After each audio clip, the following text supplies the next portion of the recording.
we don't really have time. Excuse me. We don't really have time to like beat around the bush this time around. We're just like getting straight into it. I had some trouble getting the stream up and going. Normally we stream over on Twitch. I thought today would be fun to swap over, try something on YouTube. So that's what we're gonna do. We're gonna hang out, watch the Summer Game Fest. It's gonna be a good time. I'm excited for it. Hopefully you guys are having a good day as well. Let me get chat popped out so that I can do this. Voila. But hello everyone. Welcome. We are T-minus, just so you know, 9 minutes out from the start. We're on our way. Yeah, we're vibing. I'm vibing. You're damn right we are. We're always vibing.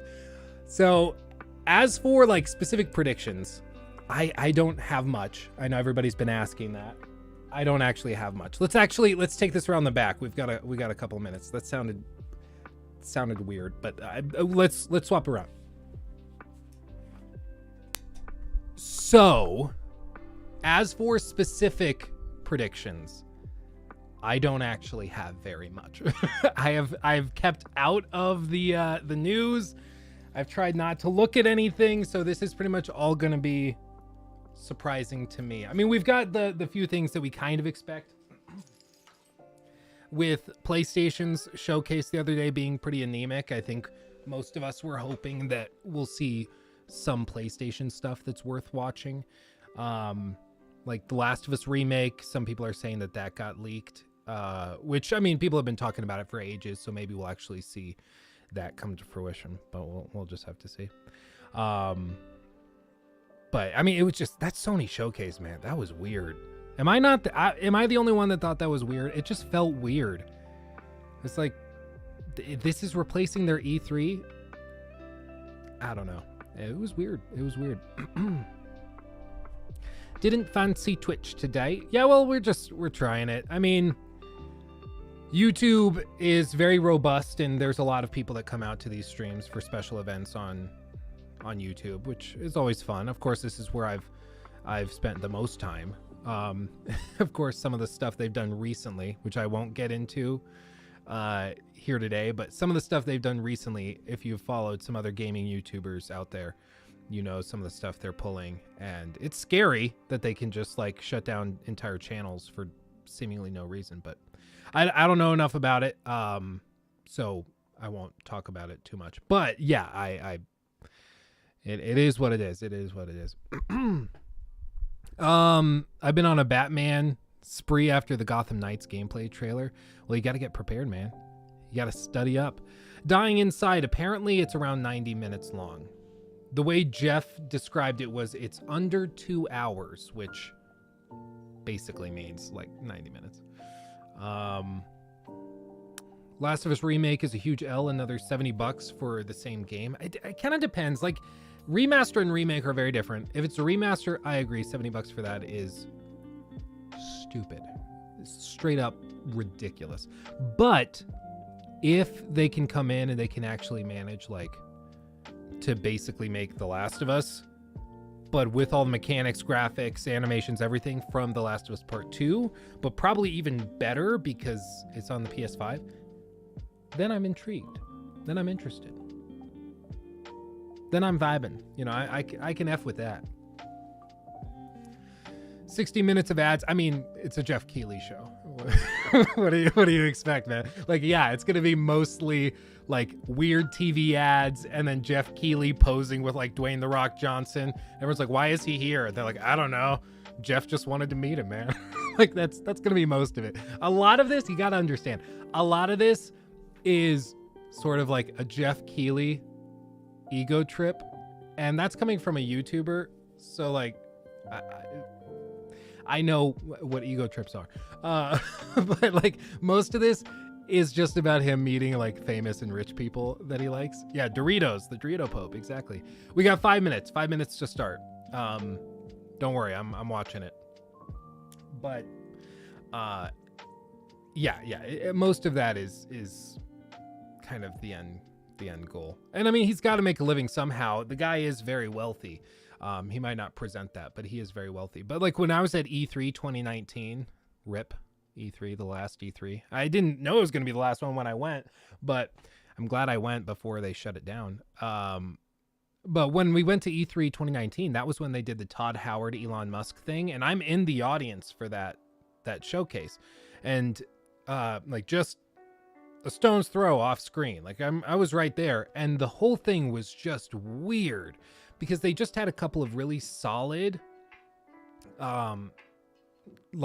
panels that were run by other people, and then Jeff just pushes those people out of the way and comes on because he wanted to be on stage with Todd Howard and Elon Musk, even though it was just super awkward. super awkward. But mad love for Papa Poop. Hello, Luke, if that is your real name. You never know. You never know. Yeah, Cosby, I don't know. The drama it never ends well for anybody. I mean, I guess except for like Keemstar, he's retired like 7 times and he never leaves. Like he's always here. He never leaves. He seems to be just fine doing it, but it just seems like it's a good way of getting everyone to hate you when you delve into drama stuff. You might get like really devoted fans, but inevitably it just turns into poofling and, it doesn't work out. Thoughts on The Last of Us 1 remake official? I haven't seen the official stuff. If they show it off here, then I'll be good. But I haven't seen anything, so I don't know what it's like. Let's loop back around. We're close. So, yeah, we'll see what this is like. We are 2.5 minutes out. We're close. Hello and kind regards from Switzerland. Well, hello. I'm glad to have you. I can't even do this. We're not playing any records today. I'm sorry. BioShock 4. BioShock would be awesome to see. I would love to see BioShock here. Without a doubt. IGN said this morning it was official. Let me see if I have any. The Last of Us remake. Remake release date confirmed. Also in the works for PC. Did they just say it? Oh man, if these are actually the leak pictures, I'm not sure. I mean, it doesn't look that bad. Reaction. Let me boop. These are apparently, allegedly, screenshots from the trailer. We'll see. And that doesn't actually look bad. Initially, I looked at it and I was like, eh. But this actually, I mean, this looks real. And this is definitely better than the PS3 version that we saw. So that could work. Yeah. Okay, that doesn't look bad. I mean, come on. $70? That's going to be a tough sell for a lot of people, I think. But I mean, I'm interested in that. It's just like $70 is so much for a Sony exclusive. Hopefully they come out and do like $40 because didn't they do $40 for the whatever it was, the Last of Us 1 remaster? I think they did $70, wasn't it? I think that's what it was. I don't know, maybe not. Maybe not. I don't know. What do I know? 34 seconds. We are close. What do you think of the Call of Duty Modern Warfare 2 trailer? It looked fine. I mean, it's just like, I don't know. At this point, I'm very skeptical of all of those big AAA shooters just because so many of them end up being total garbage. Like even like Battlefield 2042 looked pretty good and it ended up being horrible. So like with COD, never get your hopes up and you'll never be disappointed. At least in theory. The following program may contain content that some viewers find offensive. Bring it on. I'll be the judge of that.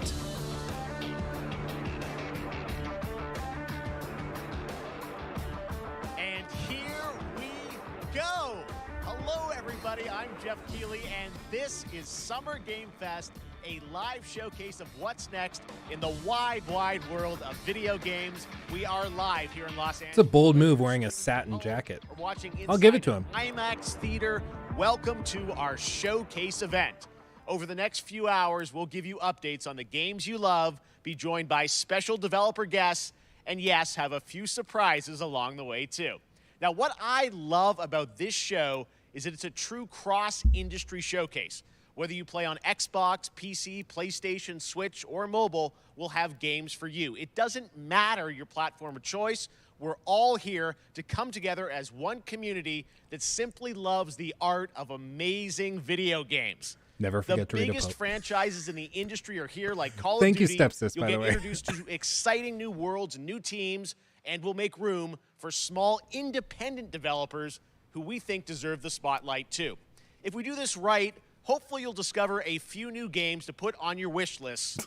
And even if you don't get every announcement that you desire, and let's face it, you're not going to get everything today, but we've got a lot of great stuff. So let's get started. It's like, bring in Over the energy. 30 years ago, Capcom Street Fighter hit arcades, and ever since, this legendary Japanese fighting game series has continued to evolve.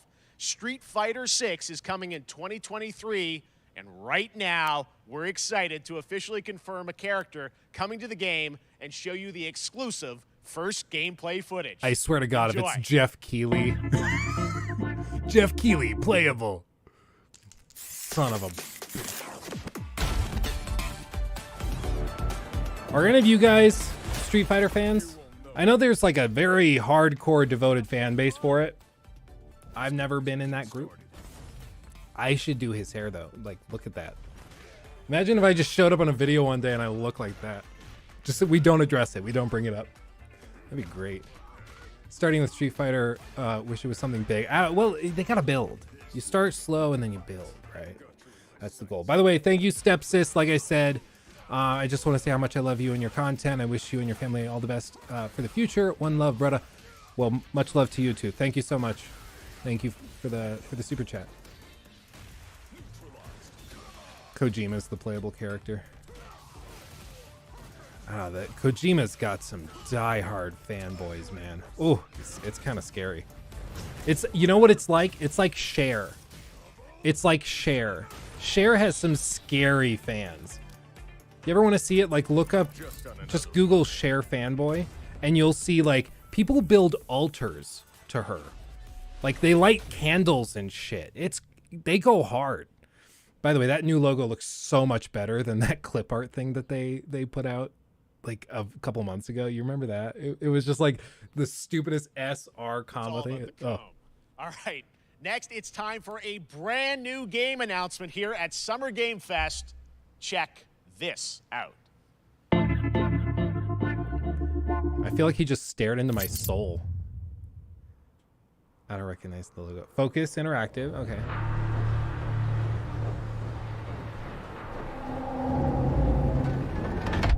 Sergeant Leo Alvarez of the CM-Leth Recon Squad. Our mission was to enter the Tantalus base, locate the ComSat relay, and bring it back online. We found the relay, but there was a problem. Get that door closed now, Private. Close that gate. Nothing gets in here. Ray didn't make it. At least it's in one piece. Willis, take the lead.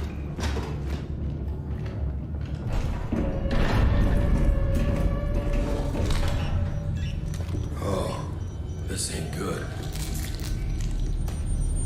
What we found was a new kind of evil. And it found us first. It's just TikTokers. A spaceship full of them. What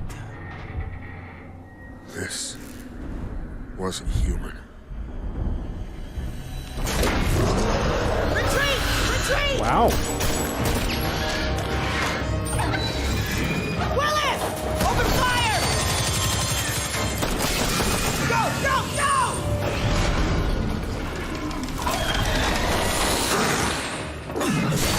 Alvarez! Through that door!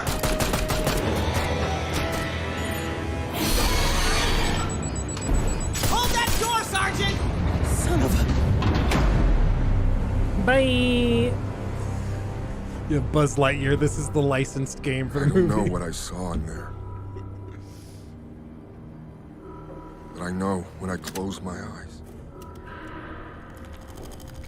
I still see it. Now everyone's dead.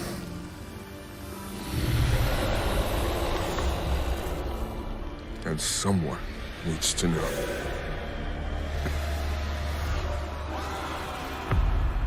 That's a big get for Focus.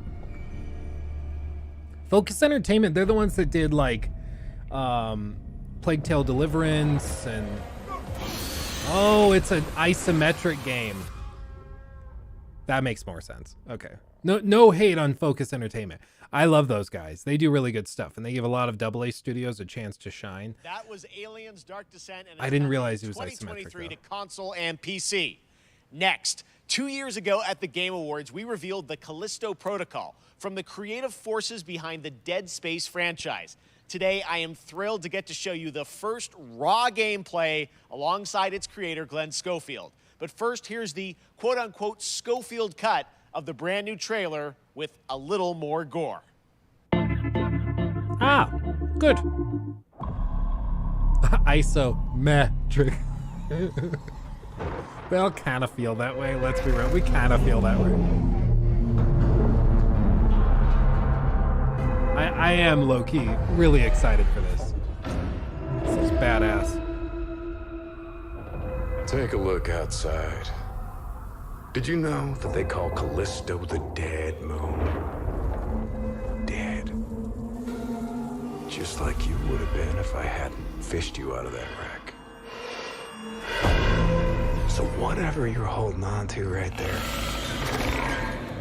that's your old life. You gotta let that go. Because your new life is entirely in my hands. I'm just trying to give Morbin you a time. chance at rebirth.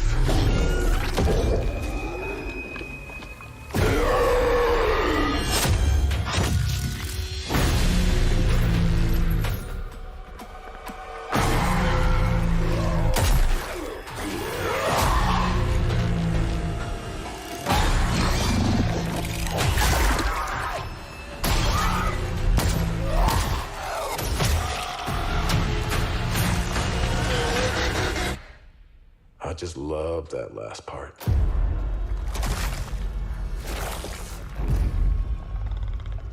Gives me chills every time.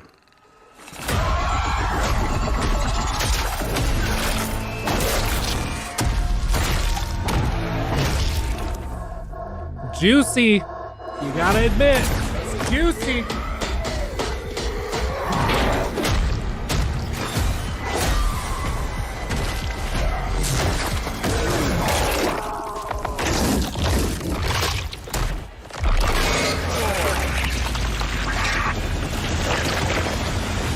Welcome to your new home. It's that it took so long. It wasn't just like bite. It was like, oh man. Oh. So I think it looks pretty good. I think it looks good. It worries me that it's still available on PS4. That's right. We know what you wanted to see. And Xbox joining One. me now, Glenn Schofield. But what are you gonna This do? is Glenn. First of all, congratulations. This game looks absolutely incredible. And I got to say, the fact that you have built this team, this studio, new IP, shipping this December, all in COVID, blows me away. So congratulations. Yeah, thanks, man. Thanks for having us. I really do appreciate it, Jeff. And, you know, for a second, just give me a second. You know, I want to thank you for all you've done for the game industry all these years, man. I think I've known you like 16, 17 years now. And you've been an ambassador. You've amplified new games, new studios, and I just wanted to thank you. Get a really do room, appreciate it. guys. It's not Jesus. about me, it's about you guys. Yeah, I know. but Guys, it's not about me. It's so fun Stop to it. to show this Stop game. So it. people saw the trailer, but what I'm so excited today is that you just brought a raw gameplay sequence. This game is in development, and people are going to be blown away, I think, when they see it. But tell us a bit about what are we going to see today? Yeah, we got a couple minutes of, like you said, like raw gameplay. It's 2 segments in the first half of the game. One is a med bay, another one is a power station, and you're going to see some new enemies, some brutality, some just about everything. We're showcasing a new weapon called the Grip. Okay. It's like a gravity gun, but it picks up the enemies and it shoves them into giant fans. It rips them apart. It's great. And then check out the nice ending we have, where we we usually will kill our main character Jacob, and in a very unique way. And just for a second, I want to thank the team, man. Like you said, through COVID, through everything else, the dedication, the hard work, you guys are amazing. Thank you very much.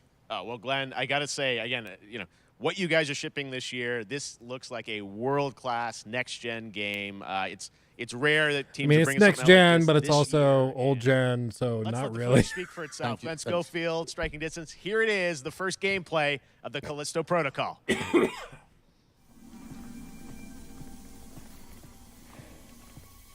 I'm sure it's gonna be great. Don't let me talk it down. It's just funny that they're like a true next gen experience, available on devices from 2013. You know.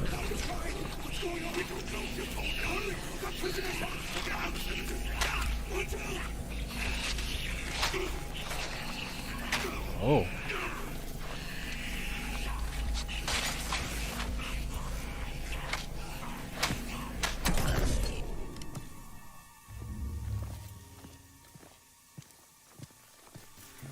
Dang. It looks great. It looks great.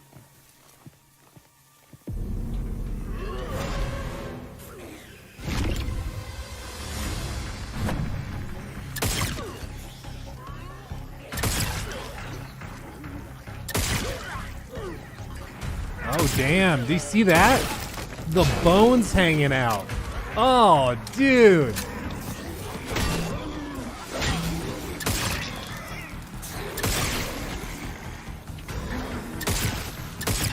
Oh, man.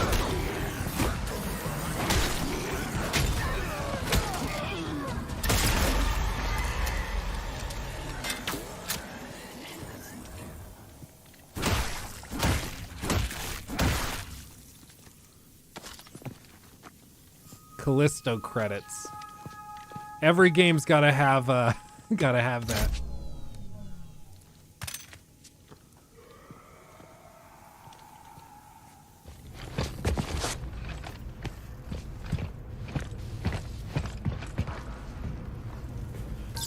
I was initially thrown off by, like, the suit looks identical to Dead Space. Okay, not identical, but very close. I mean, you can see they definitely were like, yeah, it looks really similar. What of it?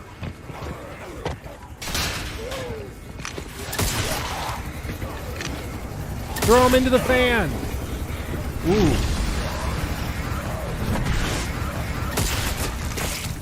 Ooh. Ooh, you see those frames?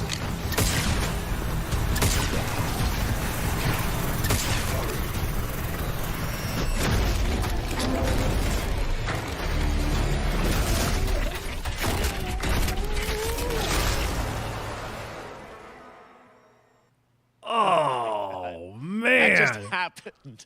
All right, moving on. This October, Okay, Call wow. of Duty Modern Warfare 2 arrives. Infinity Ward is once again returning to its roots for a modern-day action game, and today we're about to show you the world premiere of its gameplay with a level playthrough. To tell us more, let's head to the port of Long Beach to check in with Johanna Ferris, the head of Call of Duty. We had an idea. What if we made a game that wasn't total garbage? And then we said no. 2019, Modern Warfare changed everything. And on October 28th, we usher in a new era of Call of Duty with the launch of Modern Warfare 2. We are back, we are bigger, and we are bringing the entire team. Price, Gaz, Soap, Alejandro, and of course, Ghost. We needed a stage big enough to debut Call of Duty in a whole new way, inspired by the world we're about to enter. Oil rigs, cargo ships, and staggering odds are just the beginning. Here is Modern Warfare 2. Despacito 2? Looks like it. Call of Duty Mobile 2. Yeah, can you imagine? You all have phones, don't you?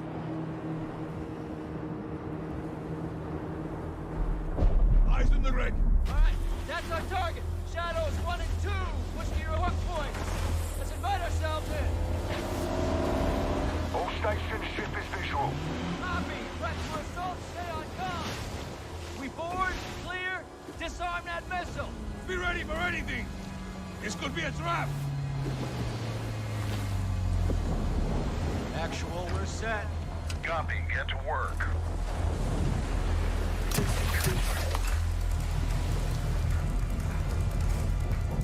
Good hook. Up and at him.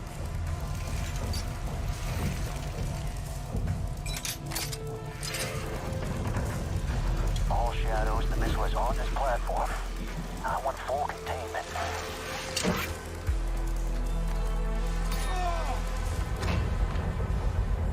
You've got 3 AQ internal. 2-1, making entry.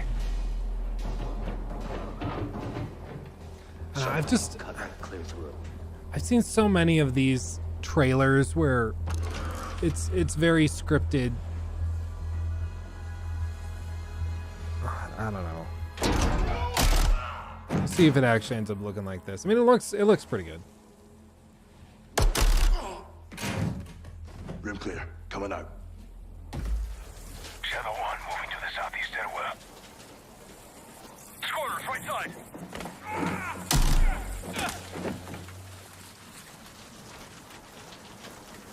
At least they don't have those Ubisoft fake like co-op players. Guys, we're having so much fun, aren't we? Like all that crap. You know, it could be worse. It could be worse.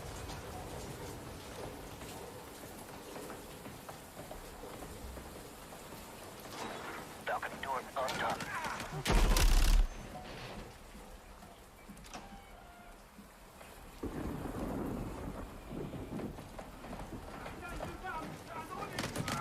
Ghost, we're moving to the main deck. What's your status? Boarding the ship with Shadow 3 now. Roger that.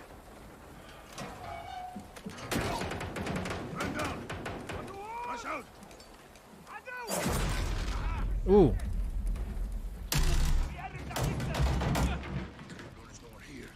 We need to move fast. All Shadows, force out. I want eyes on that container now. 2 copies, moving. We gotta roll.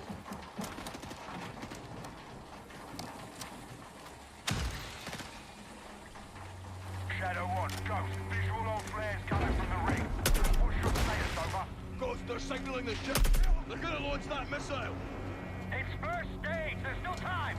All Shadows, missile is on the helipad. 2-1, we're moving to secure. Cover us. 2 copies off.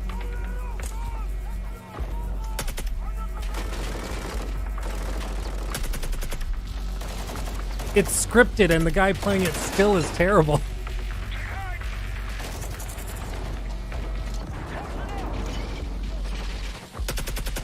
Can you imagine if they hired like Aiden or somebody to play for the trailers, and it's just like flip, flip, flip, flip, slide, slide, slide. It would be toxic as hell. So I guess this is better than that. You can actually see what's going on, but it's still funny. Like, this is not how people play this game. It's just not. The ragdolls look good.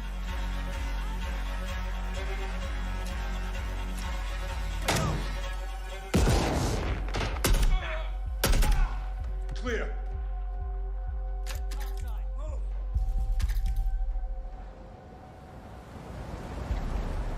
Actual, this is Shadow 1. Rig is secure. Moving on the container now. Roger that. Confirm when the objective is neutralized. Open.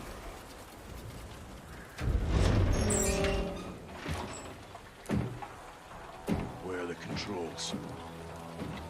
On that damn ship. Morbius Actual, we took got a them. problem. Missile is armed.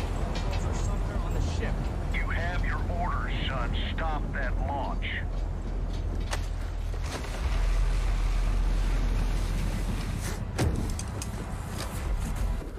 No, Lucas, they haven't gone over Starfield yet. I would be stunned if they show anything at this showcase. Like, Xbox has their own. There's no reason for them to show Starfield here. Maybe they will, but I would be shocked if they did. We're on deck. Push to the bridge. Fast. Secure those controls. Stop this vessel. Yep. How do we board? Take the ramp. Hold tight, Sergeant.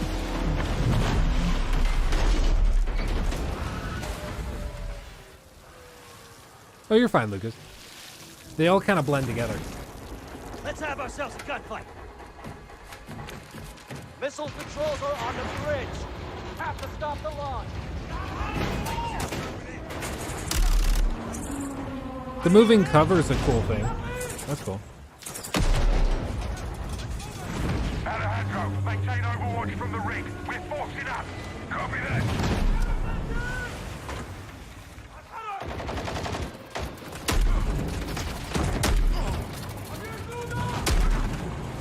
Moving! Reloading! They're forcing up! I've watched Deadliest Catch. You never step between those metal crates. They can slide and crush you like a pea. You don't do that. Sig Henson would kill you right now. Just don't get caught between them.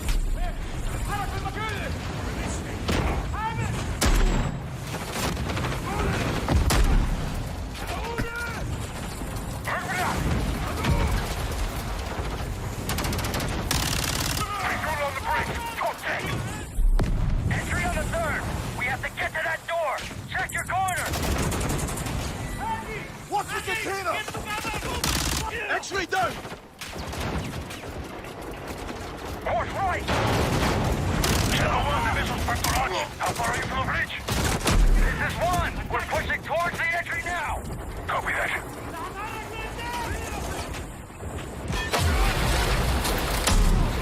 How convenient. They closed off the bridge entry. Secure the deck and we'll blow the door. Visual on bridge entry. Check it. Controls are internal. All right, stand back. How much do you think they paid Jeff to get this much time in the showcase? They gotta just like throw him a fat stack for this.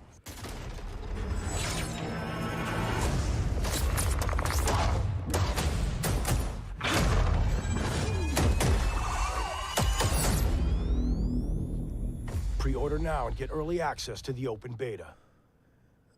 I hate that you have to pre-order for a beta. That's what we're talking about. And joining us now, up from Long Beach, Johanna, great to see you. How's everything? It's great. Thanks. Great to have you with us, and also Jeff from Infinity Ward. So we saw the first gameplay. Thanks for that extended sequence. Looks incredible. Jeff, tell us a bit about that mission. Where is that set in the game? What are we seeing there? Absolutely. So first of all, we're really excited to welcome back Captain John Price and Gaz Garrick. You know, they're not actually in what we just saw today, but they're returning members from 141, and then the other two characters that you may recognize from the older franchise. I don't know, man. It's just like are Simon Ghost Riley. I also don't get why they are dwelling so much on the characters that are coming back. Like, I just don't think that's why most people are playing COD nowadays. Like, most people, let's be honest, if you look at the numbers, the overwhelming majority of people playing these games are playing Warzone and just like grinding out that. Like, that's what they're doing. I don't think that this is the selling point. You know, I got a shout out to IW. You know, this was a tremendous collaboration across all of the different disciplines. As you saw, everybody coming together, some really motivated devs here, and you know, you saw the wind and the animations and the awesome sound design, and of course our new water tech, which is actually pushing the boat in different directions. It's creating a physically dynamic environment, allowing for the cover you were seeing. In certain cases, you could be behind cover, and then suddenly that cover would shift and leave you exposed, but it also leaves the enemy exposed, creating this emergent gameplay. So again, I'm very excited. Just can't wait I'm so excited that we get to show it off today. And that's just a hint of where things are going to go. All new weather and water technologies. It's back this year, but you've got lots going on across Call of Duty. What can we expect from you guys this year? Yeah, we first of all, thanks for having us here. We're just so excited for October 28th. It's such a big moment, not just for Modern Warfare 2 and everything that Jeff and the team at Infinity Ward have built, but it really marks the step change, what we're calling a transformational moment for the entire franchise. You're going to see incredible rendering, incredible graphics, all the things just within the game itself, built all on one shared engine now across Warzone and Modern Warfare 2 going forward.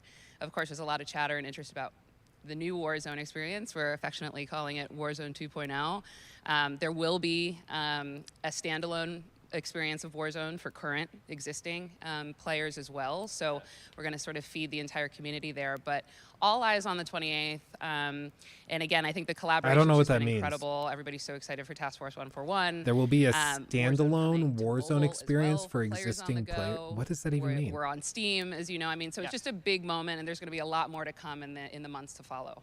Well, before we leave, we got to ask a little bit about Warzone 2. I know we just, we're showing gameplay here on this, but can you tell us anything? There was a little bit, it seems like there was a little bit of a tease maybe in the trailer yesterday. Yeah, when we're seeing that from the community, we love when the fans can pick up some things, some chatter about maybe seeing high-rise and other elements, but we will get into the details of Warzone 2.0 for sure. It will be an extension of the Modern Warfare 2 universe, so all the more reason why we think this game, this moment, is such an important title for all of us looking ahead. And like we said, we're having a bold vision around the entire future for the franchise, so we're in position. We're really excited.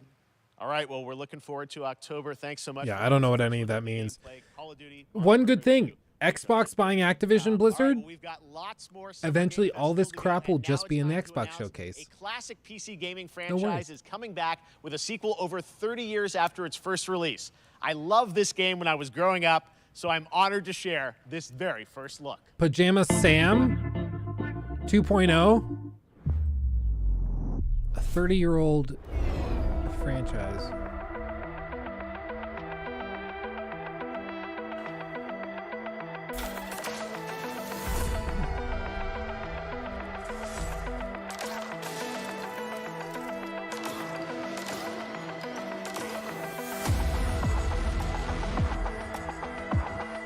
I don't know what I'm looking at. I'm not old enough for this. I know we joke about me being a boomer because I don't know how young people talk anymore, but I don't know what this is.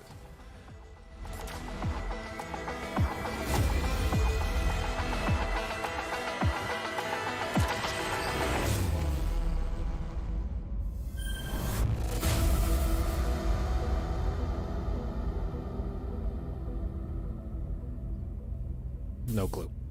No clue. I'm sure there's some people very excited about that.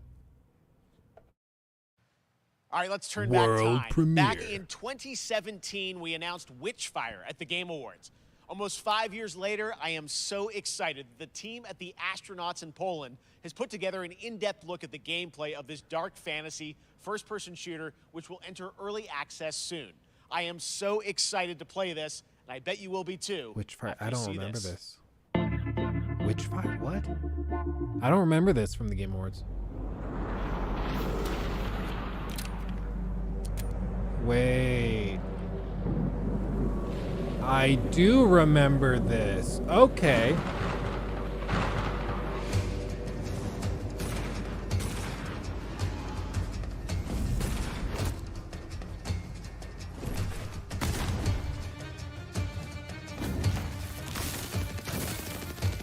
Oh, my buddy Caleb is going to be all over this. This looks very Vermintide.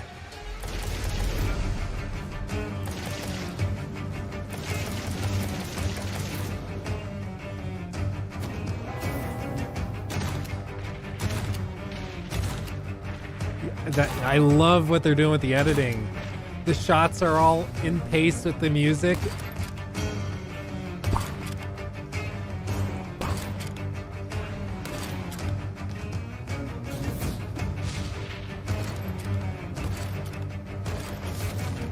That's tough to cut together a trailer like that.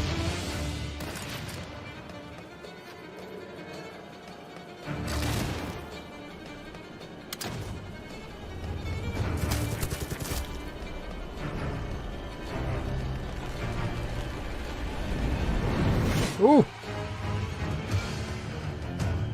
Yeah, who needs COD when you've got that? It's Morbin time. I'm vibing to that. Huh, okay. Witchfire. I'm going to take a note of that. That looks Okay, pretty good. next up comes an ambitious new game from a new independent studio in Europe starring some very familiar names. Enjoy this world premiere new game announcement.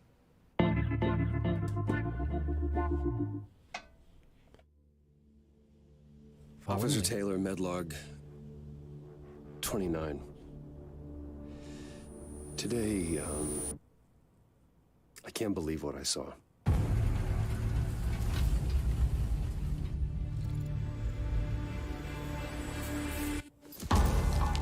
Solis, everything okay in there?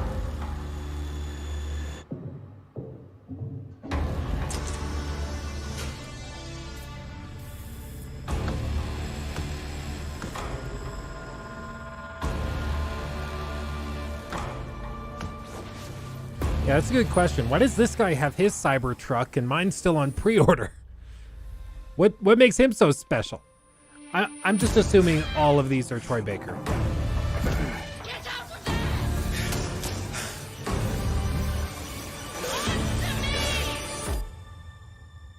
Something is going on here. And I need to find out what it is. Yep, Troy Baker. Good guy. And Roger Clark. No way. That's good for something him. brand new, and look who it is. Troy and Roger in person. Guys, this is so fun. The fact that you're working on a game together. What a cool team up. Welcome to the show. Good to be here. I got to ask you guys, who are your characters in this game?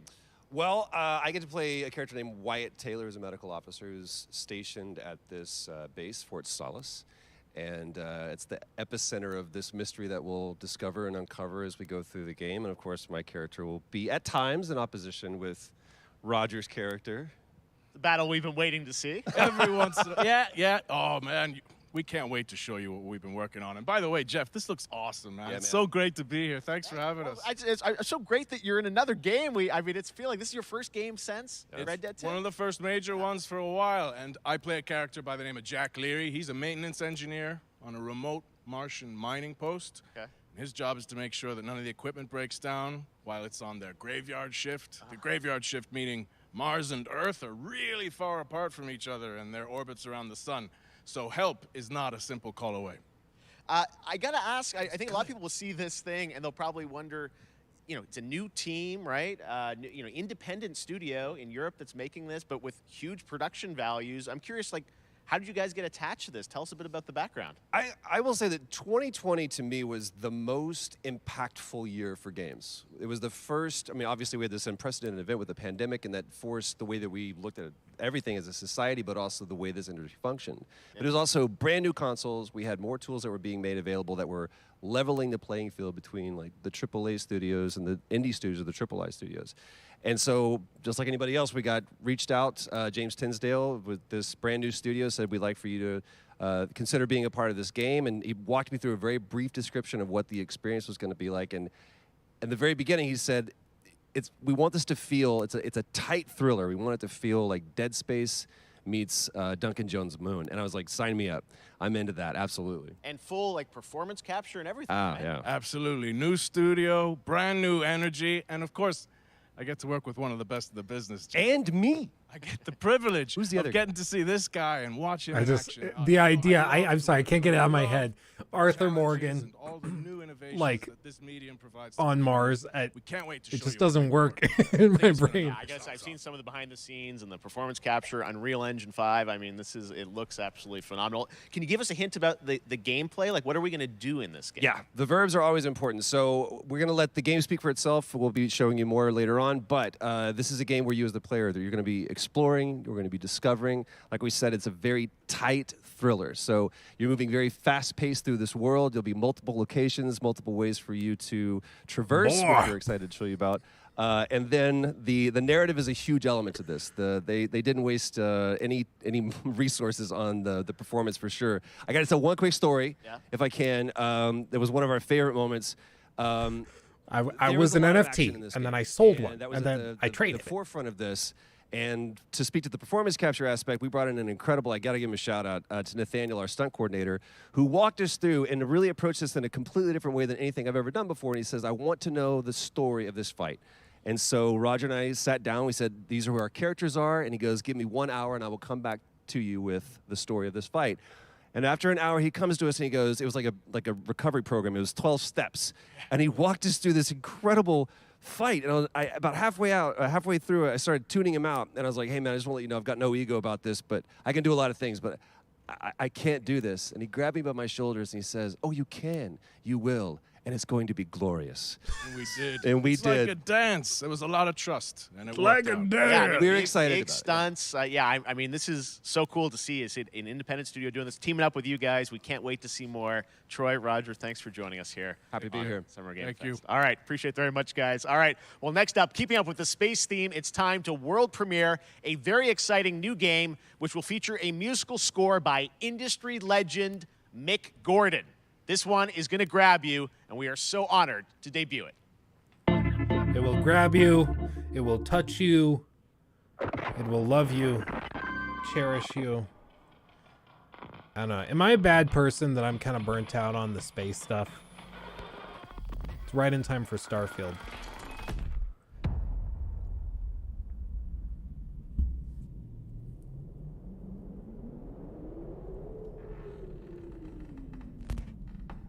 Spits out milk.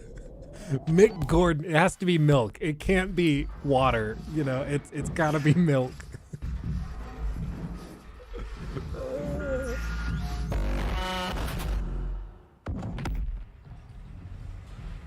No ads yet? I would argue that whole Call of Duty thing was an ad. Like, is anyone going to pretend like that was the best game for that spot? He said a new game, so I think this is different. The lighting is tremendous.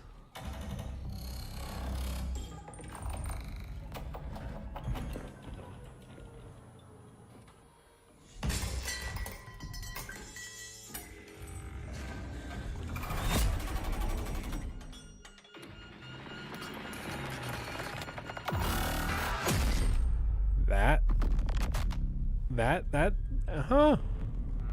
okay, I take back what I said. Let's say hi to everybody. Let's say hi, Mr. Baby and Miss Nikki. Doesn't that look great? That was routine coming to Xbox and PC. It was first announced a decade ago and is now officially back. I can't wait to see more.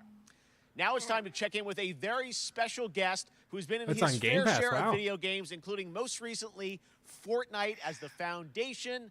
Dwayne Johnson, welcome to Summer What Game did I Fest. tell How you? are you? I said Dwayne Johnson will be in this because Jeff wants to be his best friend and lover. I told you. The Summer Game Fest audience is live streaming right now around the world, and everybody inside the epic IMAX theaters. Dwayne Of course his Johnson shirt's here, off. coming at you. He makes me From feel my things. Iron Paradise, the very hot and sweaty and smelly Iron Paradise, powered by, of course, Zoa Energy, the #1 fastest growing energy drink in the game. And the ads. You guys know Yep, me and the by ads. a lot of nicknames. The Rock, La Roca in Spanish, Uncle Handsome, sexiest man alive, big drink energy. Always room for a cheesy joke. There's always room for the extra large cheese pizza, especially when I'm delivering, and I deliver them often.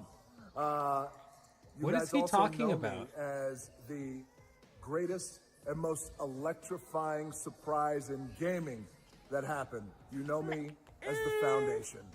And I gotta tell you guys, #1, thank you so much for the crazy response of me becoming the Foundation. But also, I gotta say that, you know, I've had such a pleasure working with Epic Games and the teams over there, and we cannot wait to show you what we have in store for the future.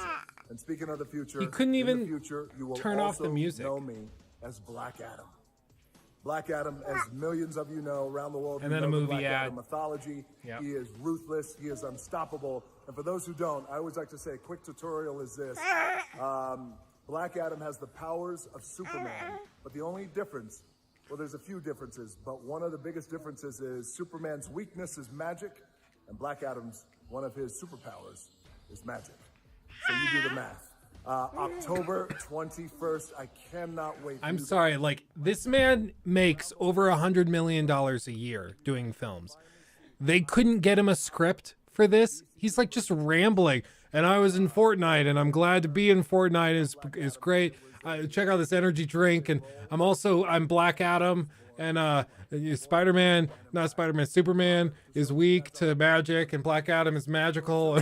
Like, what is going on? Stay healthy, stay safe, stay focused, keep having fun, keep kicking ass, enjoy your gaming, and I'll see you down the road.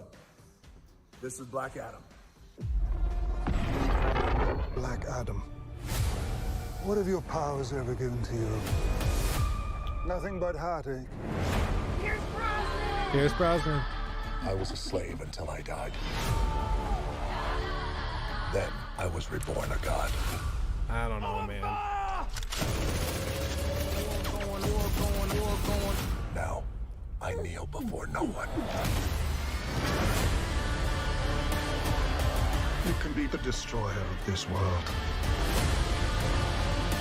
Or you can be its savior.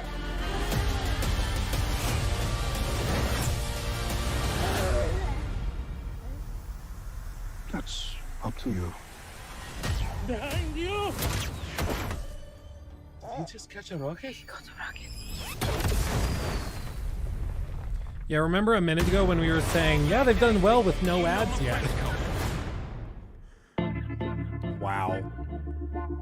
I was joking at the start when I was like, oh, yeah, just wait. We'll see Jeff Keighley come out and he'll hang out with Dwayne "The Rock" Johnson and they'll show off an ad for something.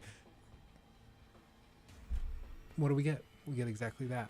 This is Lachlan James. He's happy to be here.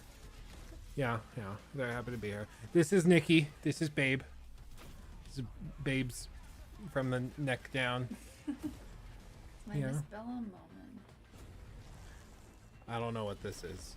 Move the bed and I moved it onto my foot and my foot really hurts. Yeah.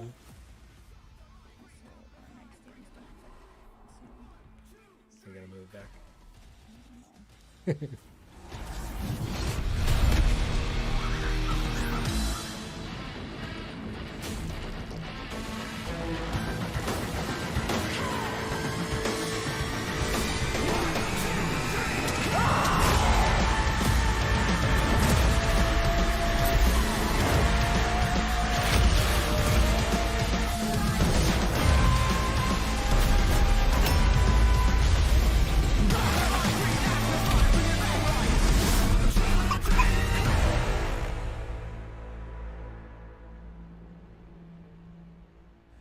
I mean, that's something. That's a thing. I don't know if I'm... Yeah, it's Outriders DLC, another character or something. I don't know. I haven't really played it, but some people like it, I'm sure. A Switch game.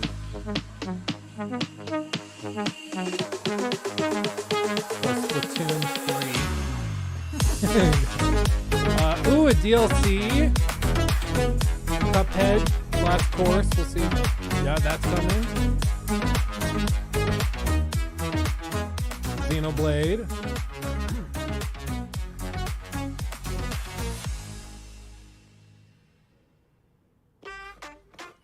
I think that was all already announced, but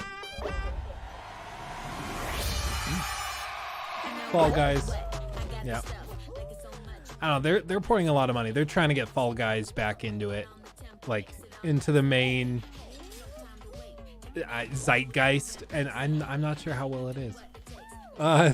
Thank you, Toby, for the super chat. Use this for to buy some Zoa energy for focus, because I'm Dwayne "The Rock" Johnson. You better believe they were like, you can advertise this. Oh, it's Courage.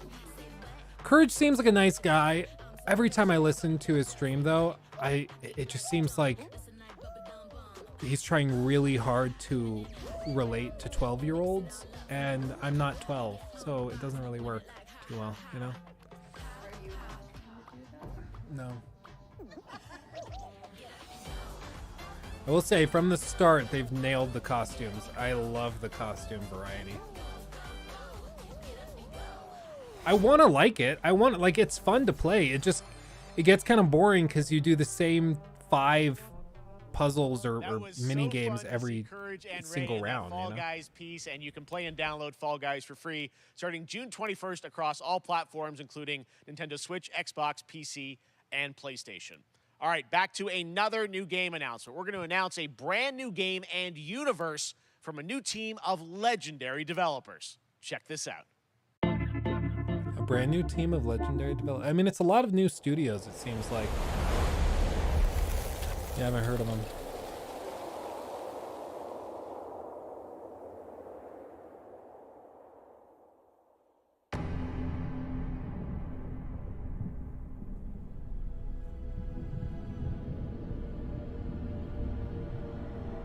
Discovery, this is Command. Storm's in your way. Prepare for extraction. Signal's breaking up. Command, I'll do one last scan. See you soon. Over.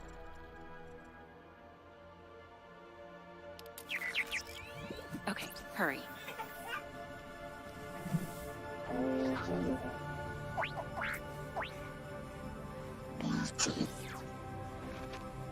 It looks pretty good for a new studio. Like, this is what you got to get ready for. The next gen with like Unreal Engine 5 and all the tech improvements they've made across the board. AA games and like small indie studios are going to be putting stuff out that looks like this. It's crazy.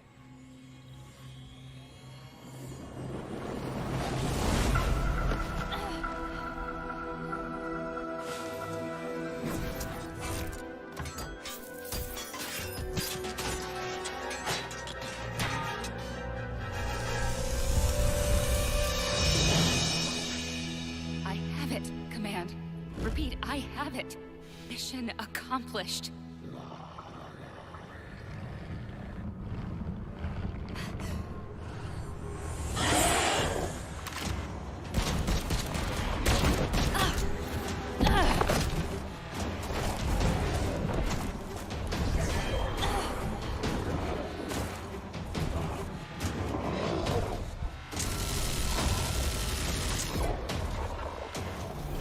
Hang tight, Doc.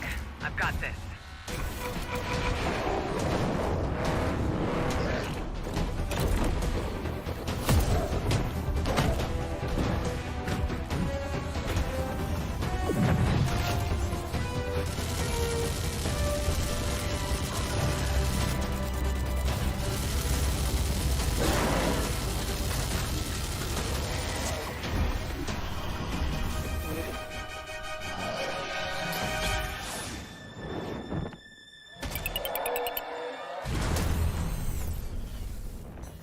Glad you could make it. We gotta move. What's this Mickey Now. Mouse? There's a storm coming.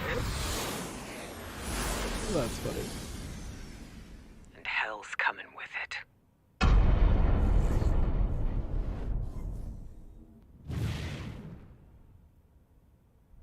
Okay, well, a beta. Well, I mean, we'll see. We'll see. Enemies look way too spongy. I mean, they literally did unload. There you like, have it. Tim, congratulations. Many Stormgate is real. We have a name and some details. So, first of all, congratulations on this announcement. We're so excited about the return of RTS, brand new franchise. What is a Stormgate, though? All right, so Stormgates are portals that open during a massive solar storm that unleash the infernal host on future Earth. Okay. And we saw some hints of some, I mean, you know, you guys coming from Blizzard and StarCraft, everyone wants to know about races. You know, tell us about the sides in this RTS game. Yeah, we're unveiling our first 2 factions today, but there will be more. So the Human Resistance, and we saw an archaeologist from the Human Resistance in that intro cinematic, and then also the Infernal Hosts, who are these demon-like you know, monsters. it's tough because these guys are so passionate about it. One thing everyone wants to know about They love their background, games. pedigree of the team, They spend years working on this stuff. But it is always tough when it's like you just don't connect with the particular game because it's like, yeah, you're very passionate. I just don't. I'm not vibing. I'm vibing. But I'm not. You know. We are are very consciously trying to stay true to what players already love about RTS. Where we're really trying to push the genre and be innovative. First off, approachability. For one thing, we're free to play, but no pay to win, no NFTs, nothing like that. Just to lower that barrier to entry to get players in. We're also really trying to be more social. So you'll be able to play the campaign cooperatively. We've got 3-player open-ended co-op, and we've even got 3 versus 3 for competitive multiplayer. But of course, we've also still got 1v1 competitive. And as a little surprise, I think we've got some first kind of work-in-progress images from the game, right? Yeah, these are still very much being worked on, but some shots of actual assets that we're building in Unreal Engine 5.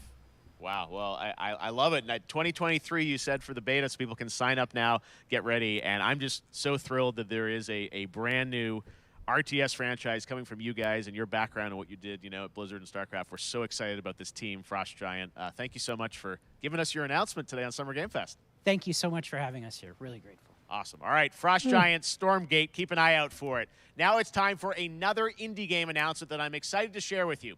Highwater. Check this one out. Highwater. So many of these games titles Good morning, are Highwater just dwellers. weird. Highwater Pirate Radio, keeping you in the know without Highwater, Storm Chaser, Alphaville authorities continue to deny Cloud false rumors Cruncher. that Alphaville elites are planning to evacuate to Mars. True or not, the one thing we can't deny is that the world ended on a sunny day. The world ended on a sunny day. Boys and girls surfing in the bay. Kids clamored in the park. No one suspected the coming dawn. I mean, I am vibing with the art style. I like it. But the sky was clear. I let it wash over me. Swept away, swept away, swept away without fear. Swept away, swept away, Third World Organic. without fear. The world ended on a sunny day. Boys and girls surfing in the bay. Children clamored in the park. No one suspected the coming dark, the coming. I'm vibing! I can get with that. What a breathtaking trailer. Highwater is an adventure strategy game set in a world ravaged by extreme climate change. Now, speaking of the world around us, the conflict in Ukraine is not far from anyone's mind, and it's impacted the development of games, including Replaced from Sad Cat Studios, a Belarusian studio with devs from Belarus and Ukraine. The team had long hoped to reveal a new trailer here today, but were understandably unable to complete it in time. Guys, I just want to say we're thinking of you and all the developers impacted by the conflict and hope to be able to share your work at a future show. All right, our next game is an official selection of the Tribeca Games Festival. It's American Arcadia, where you play Trevor, whose life is being televised with the viewing population constantly voting you up or down. When you become unpopular, you need to start running for your life. Check this out.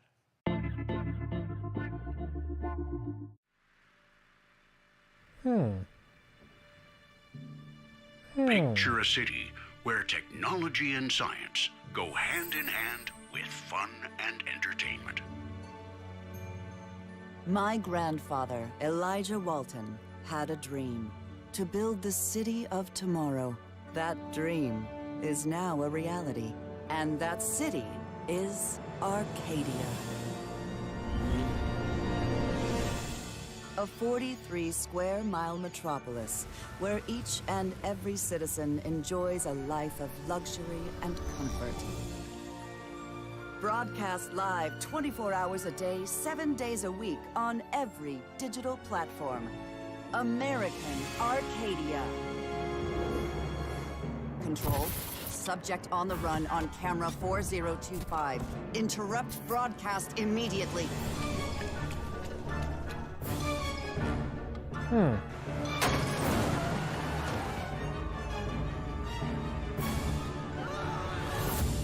Listen to me. We can't allow Trevor Hills to escape under any circumstances. Trevor, can you hear me? Be careful. and don't make a sound. Don't worry. I'm going to get you out of there. So it's the Truman Show. I'm about it. I'm about it. Apparently, we've made it to the beach. Next up is a sequel we've all been anticipating for a long time. There's Trouble in Paradise, and watch out. You That's don't not want bad. to get I like bitten. that. After many years of rumors, we finally get an update on this much anticipated sequel. Yeah, Truman Show the game. Huh.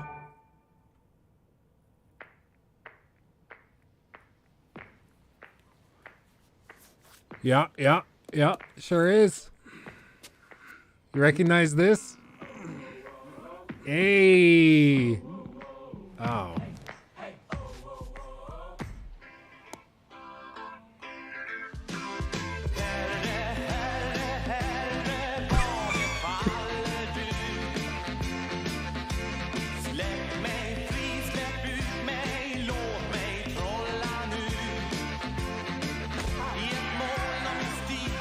Yeah, they knew what they were doing. They knew what they were doing. It's Goat Simulator, whatever it is.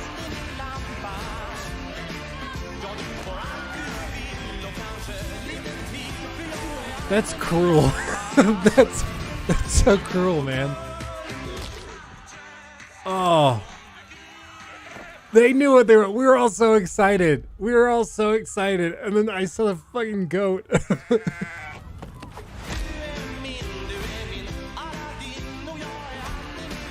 Okay, well played. Well played. You gotta give it to, I mean, come on. You gotta give it to him. That was clever. That was pretty funny. There you have it. That was Goat Simulator 3, and it's coming later this year to the Epic Games Store. Yeah, Now, respect last it. year, Marvel and 2K announced Marvel's Midnight Suns, a tactical RPG from Firaxis Games, the studio behind XCOM and Civilizations. Heroes from the Avengers and X-Men crossover with supernatural ones like Blade and Ghost Rider for a battle against Lilith, the mother of demons. Today, we've got to look at some new folks set to join the battle.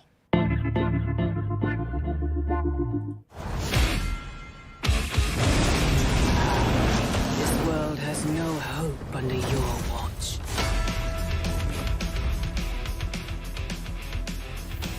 I don't know, man. I just want a new Injustice game.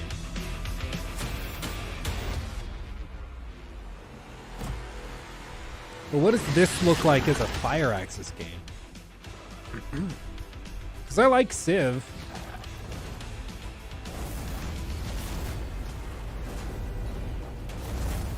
Surrender your pain to me, and I will make you whole once more.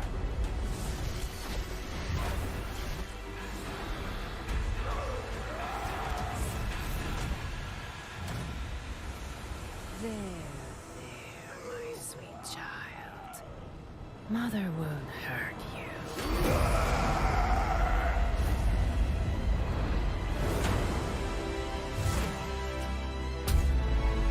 Typical Parker luck. I'm gonna need some backup.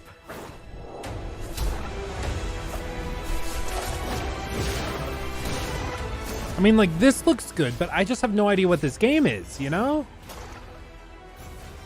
It's like, it looks good, but this is not what the game is going to be.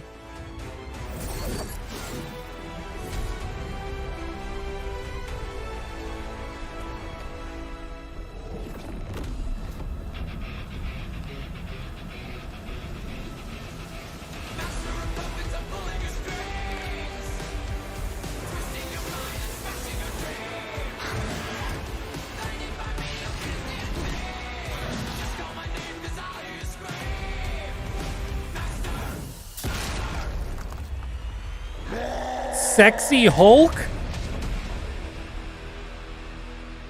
It's Morphin time.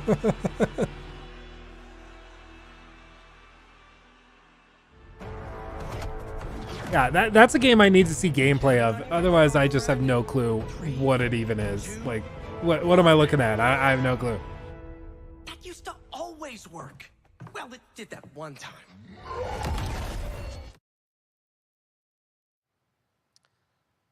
That was Midnight Suns, and now we're moving on to the wonderful Yes! world of Cuphead, Finally! the delicious Okay. last course. And can you believe it? We're only a couple weeks away from playing the delicious last course, DLC. You see how they did that for Cuphead. Joining me now is Maya Moldenhauer from Studio MDHR. So first of all, Maya, Not gonna lie, I had no coming. idea that's what that It's was. really coming June 30th on all major platforms. We are thrilled. Well, I'm so thrilled too that I think all the fans can't believe that this is here. And I've been lucky enough to play this actually on my Steam Deck last week, and you guys gave me a copy. I can't.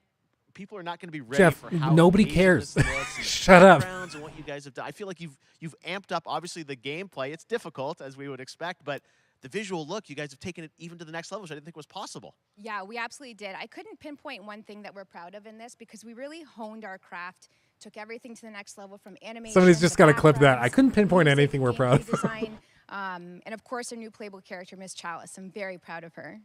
Chalice is fun to play as, and even though this is a DLC, it feels like it's its own game inside of Cuphead in many ways. It is, definitely. Yeah, you just get on the island, and there you are off to this new new territory, which is amazing. Yeah, it's our biggest island off to yet. this new, Super-sized bosses, island. lots of secrets to discover. Don't let any rock go unturned. Yes, and lots of challenge ahead. Well, I know you brought. I know you don't want people to necessarily have too much spoiled about the game, but you brought a little something for people. A little something, yeah. It's brand new gameplay footage of one of our new bosses, Mortimer Freeze. It takes place in an icy arena and features some of my personal favorite attacks and transformations. We hope everyone enjoys it. All right, let's check it out. Cuphead, the delicious last course. Thanks, Smile. Bring it on.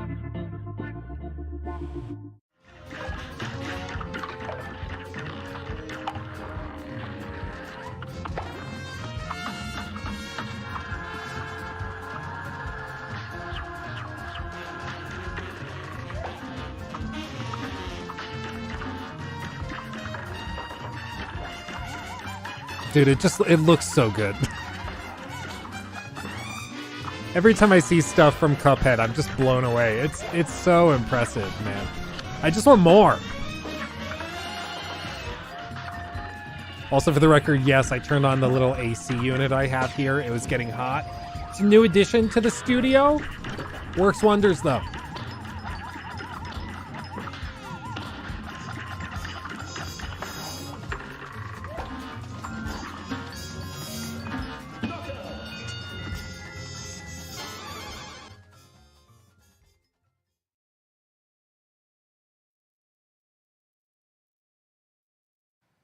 Now, if you want even more Cuphead, and who doesn't, tomorrow we will show you an exclusive look at Season 2 of the Cuphead Show when I co-host Netflix's Geeked Week, which will include new show and game announcements. It streams at 10 a.m. Pacific, Jeff the 1 p.m. one doing Eastern. this? He's so And that's awkward. not all. There's more Summer Game Fest all weekend Have long. Troy do it. Next is the Day of the Devs Indie Showcase. Like, screw it. I'll take freaking, like, I'll allow Troy Baker to talk about NFTs. I'll let Dwayne The Rock Johnson host it. Just like any, but I don't know, man.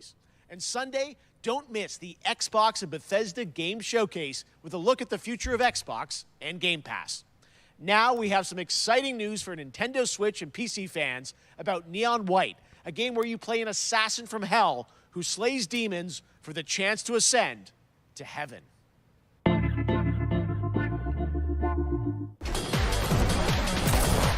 Nope. This ain't it, fam. Not for me. I can already tell. Excuse me. Yeah. Dwayne The Rock was advertising energy drinks, and now Luke's chilling AC units. Yeah, exactly. When you need to focus up and chill on, chill out with AC unit.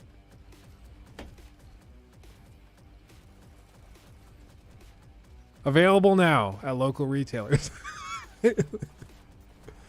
Should I do my own AC unit? I looked it up. This one I got off Amazon. It was like a recommended whatever thing. And I looked it up. I like did the Google Lens thing where it scans it and then looks up things that look like it.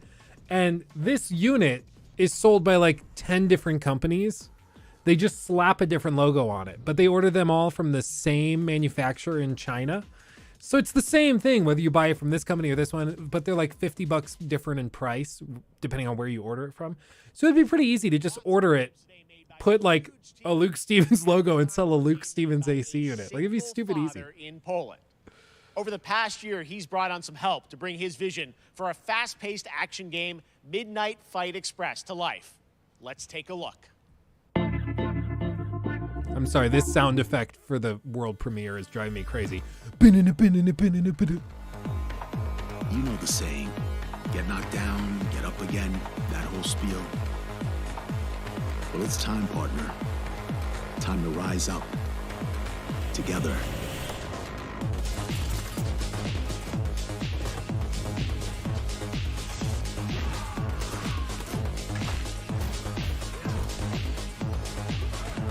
I'm not gonna lie, that looks pretty good. I'll give it to him. It's happening. The big guy's actually going through with it. While I sat at his side, seeing lives as dollar signs, had the stink of corruption all over me. You know who put it there? Nah, not him. Like, I know everybody bashes isometric games. It's easy, but like, you can get some pretty high fidelity stuff going with isometric games like this. But a lot of the time, like, well, that's cool. A lot of the time, it's just, it comes off really stiff, and like the developers are trying to hide things from you because you are stuck on this one perspective.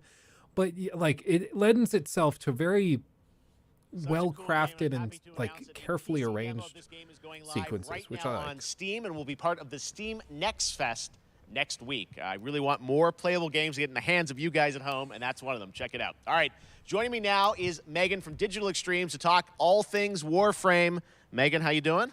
I'm so good. My fellow Canadian. I know. We got a lot. Just happen to always have these How Canadian... dare you? This is America. Right? Okay. We do. Well, we have a great connection. We've also done a lot with Warframe over the years, and I know right now anyone watching on Twitch for more than 30 minutes, this show is going to get a special Twitch drop, right? That's right. I already have seen people getting it, so it's very exciting. She's right there, loud and proud. Protea, 30 minutes for watching. Thank you for letting us kind of take over your special events category, but she is there and she is for you if you are properly linked up. No, Warframe, you know, as I said, we've done a lot over the years. You guys have done incredible things with the game, and I know you have TennoCon coming up in July, which is your big kind of event of the year to reveal what's next. What can you tell us? Well, I can't. I don't know. tell I'm not a Warframe guy. Are any of you guys Warframe? 2022. It's a digital event. Warframe guys? Year. Today, actually, we just I don't know. launched the digital items for it, so you can get some in-game goodies, some really cool cosmetics. I could tell he was Canadian when he said tomorrow. Tomorrow. Sorry. I'm so sorry. We have our Tenno Live during TennoCon, which is our big TennoCon. reveal. Every time she says TennoCon, I think of TanaCon. That thing that Tana, what's her face, did, where she almost killed a bunch of people. Confirm what it is that Tenno Live is going to show. And what is that? Can I say it? Yes, I think you can. Okay, you're going to get your first look at the Duviri Paradox. Finally. Finally, I know it's been a couple years, but Duviri Paradox is going to be what Tenno Live is all about, and I'm so happy. The team worked really hard on the teaser you're about to see for it, and I'm just really proud and excited to show it. Awesome. Well, thanks so much for being here on Summer Game Fest. Let's take a look at that right now. I don't know. My child. My Yeah, friend. TanaCon. What was done is done. Tana Mongoose. New dangers. Yeah, that was. I'm still baffled that she is. It looks like Pedro. I'm still baffled that she's like kind of a big deal. Like, she's got a huge following, and she just seems insufferable.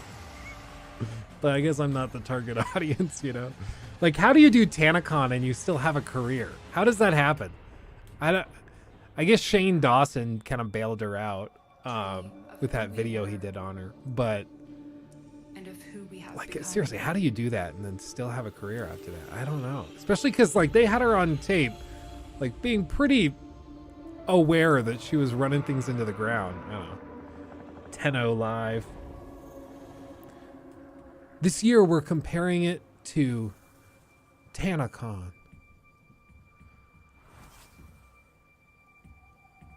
Yeah, the Shane redemption. When you have to get saved, that's another question. When you get saved by Shane Dawson, how does that work?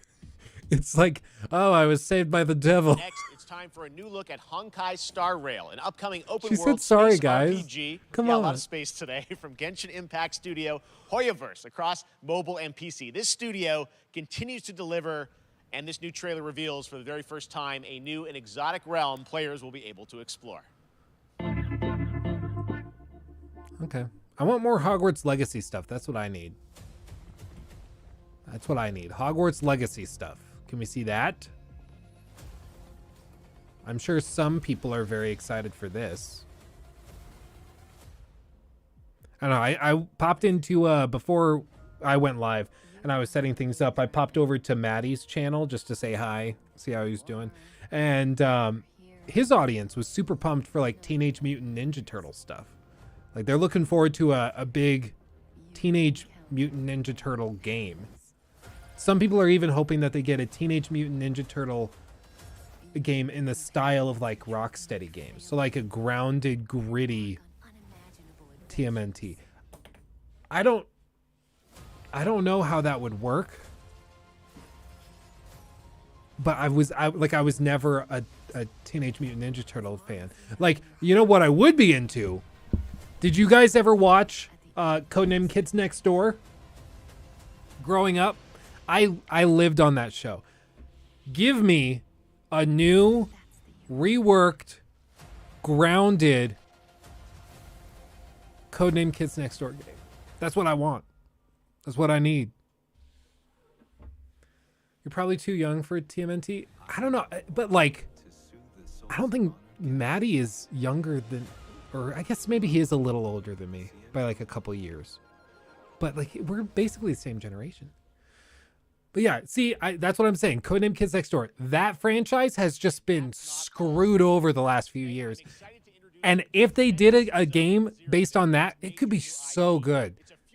Like, so good. Oh, man. I have to say, I'm blown away by what I've seen so far. It was announced a couple weeks ago, and it has the detail of Genshin Impact with a fast-paced action style. Here is the world premiere of a brand new look at Zenless's notable characters, armed enemies, and world of danger. Of danger. I don't know, Jeff. So I'm 24. I'm almost 25. I turned 25 on the 17th, which is next Friday. So that'll be that's my 25th birthday is next Friday. But so like I was in that generation, because what are you guys saying, like 2003 Ninja Turtles was a huge thing when I was growing up. Yeah, I vaguely remember like late 90s, early 2000s, because they had all those Game Boy games, you know? I think that's what it was. Brian could have sworn you were at least 32. You're 25 on the 17th? Oh, it's sick, dude. We have the same birthday. That's insane. 38 years old are all about TMNT. You thought I was 30? I don't know. People say that. People always think I'm older than I actually am. I remember being like 16 and people thinking I was in college. I don't know why. But in college, like I'm generally like pretty chill and vibey. And so like all through high school, people always thought I was high all the time, because we also live in Colorado. People thought I was high all the time. And I was like, no, I'm just generally kind of relaxed. I don't know what to tell you. Oh, speak of the devil. Was TMNT Shredder's Revenge, which reminds us all of the Turtles arcade games back in the day. Well, it's nearing the end of development, and the team wanted to use SGF as a way to reveal one exciting aspect of the game they've been keeping under wraps until now. Battle Royale.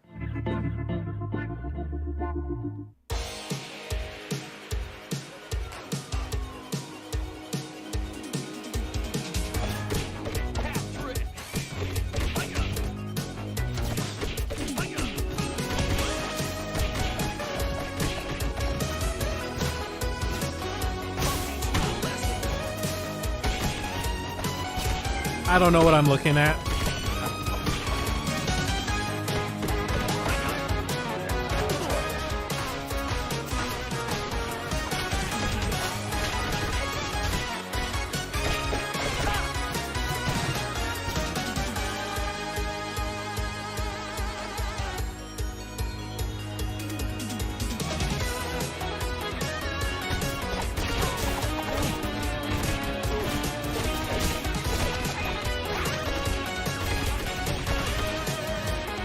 A 6-player mode. We're calling it What the Hell is Going On?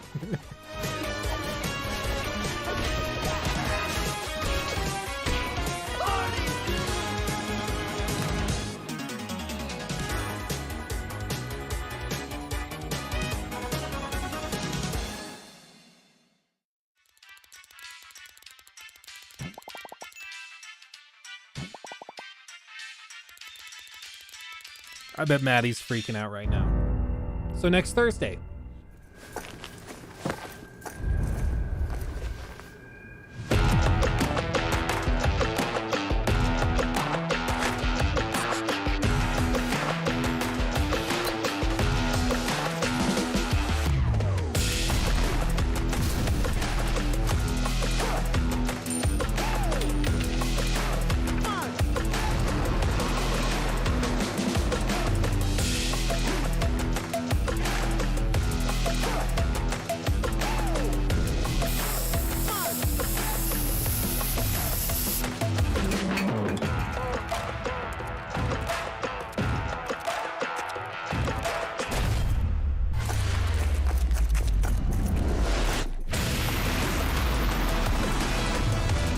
Me after Taco Bell, good God.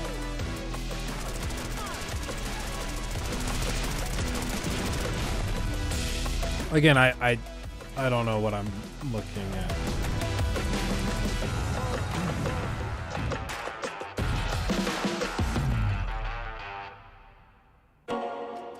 No clue.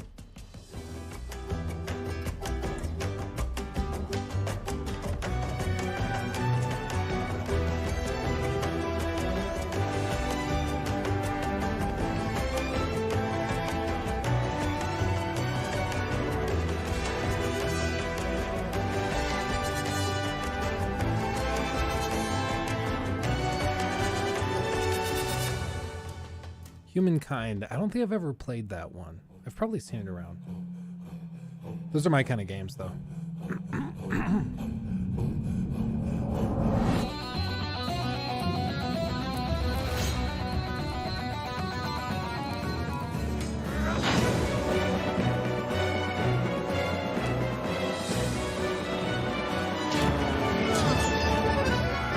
Why did the pirate have blue hair?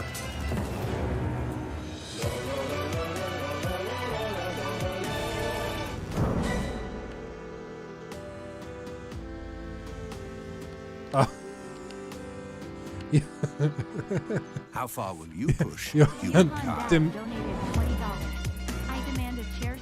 know what? You demand a chair spin, you have to get a chair spin. Thank you for the donation. Spin move. Oh yeah, I'll give you 2 for 20. Wow. Bing bang boom. Thank you for the donation. That was very generous. Allows you Thank to you. shape your civilization by combining a multitude of historical civilizations from the ancient to the modern era. One Piece is celebrating its 25th anniversary this year, and Bandai Namco is bringing the mega popular franchise back to video games with One Piece Odyssey. Monkey D. Luffy and his crew of pirates are off on their next adventure. This trailer reveals the setting, a mysterious island where Luffy and his Straw Hat crew become marooned in this exciting upcoming JRPG. I feel like I've seen those characters all over the place, but I have no clue what that is. Journeying along the Grand No Line. idea. 見ろよ、あの島。でけえ塔がいっぱい立ってる。空に伸びてるあの光はなんだ。よし、面白そうだ。行ってみよう。ちょっと待ってるし。変な形の extreme boob physics. こいつノックアップストリームだ。なんだありゃ。おい、落ちるぞ。任せろ。クードバースト。いっけ。いっせ。立て直すわよ。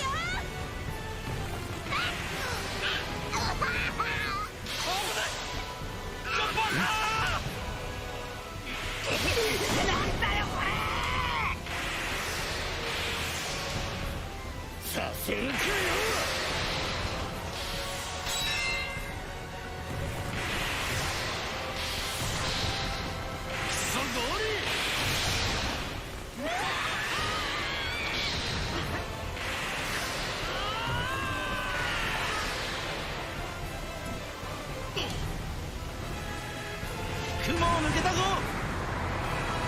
filled with new encounters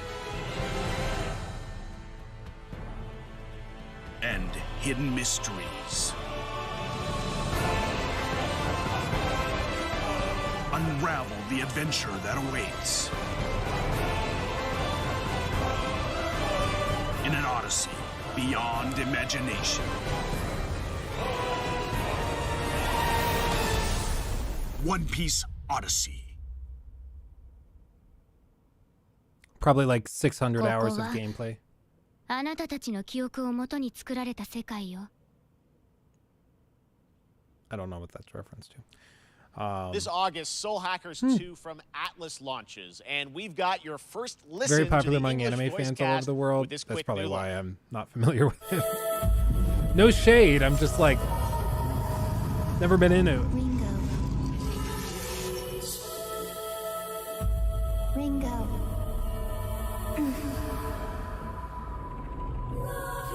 So as far as I can tell, we are 9 minutes out from the alleged end of the show. And so far it's been So in the next 10 minutes, we should be seeing Arkham Knights, The Last of Us Remastered. You get one more chance to make things right. What else did they say we were going to see? Something else. Like, they've got to come out swinging with something, right? So that's our mission then, save the world. You can say it, Luke. It's been mid. I don't want to... You're right. It's been mid.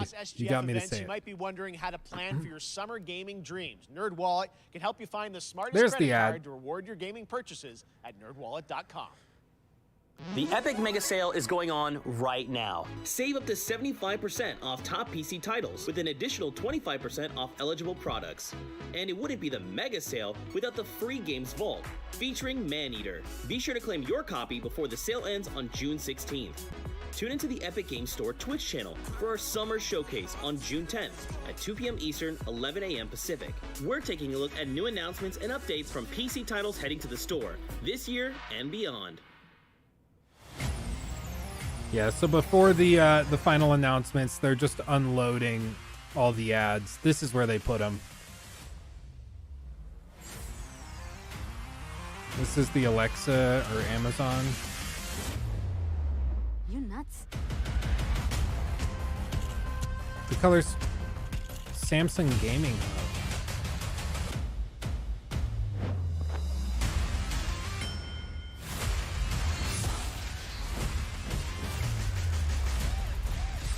Okay, so it's like a central hub on your Samsung TV that allows you to do cloud, like the cloud streaming straight to the TV instead of like through an app on a Fire Stick or something. It's not bad.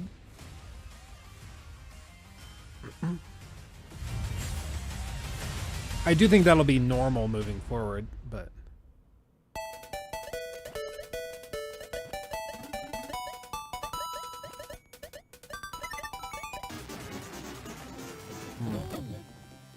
What's you guys' favorite hubs? Oh, goodness. No comment? Hold on. I can share a link to the Discord. Hold on, hold on. Please hold.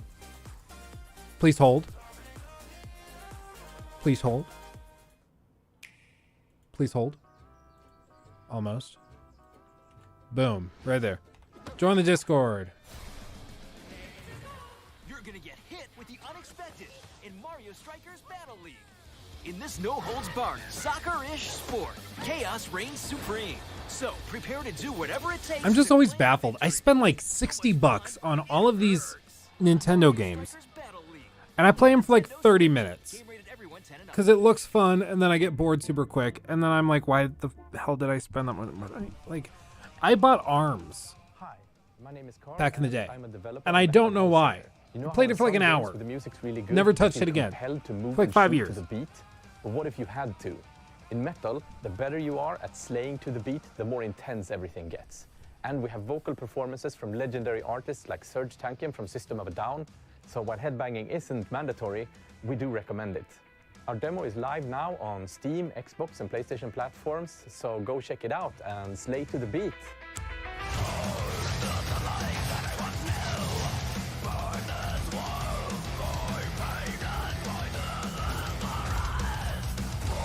That's kind of fun.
Fun idea.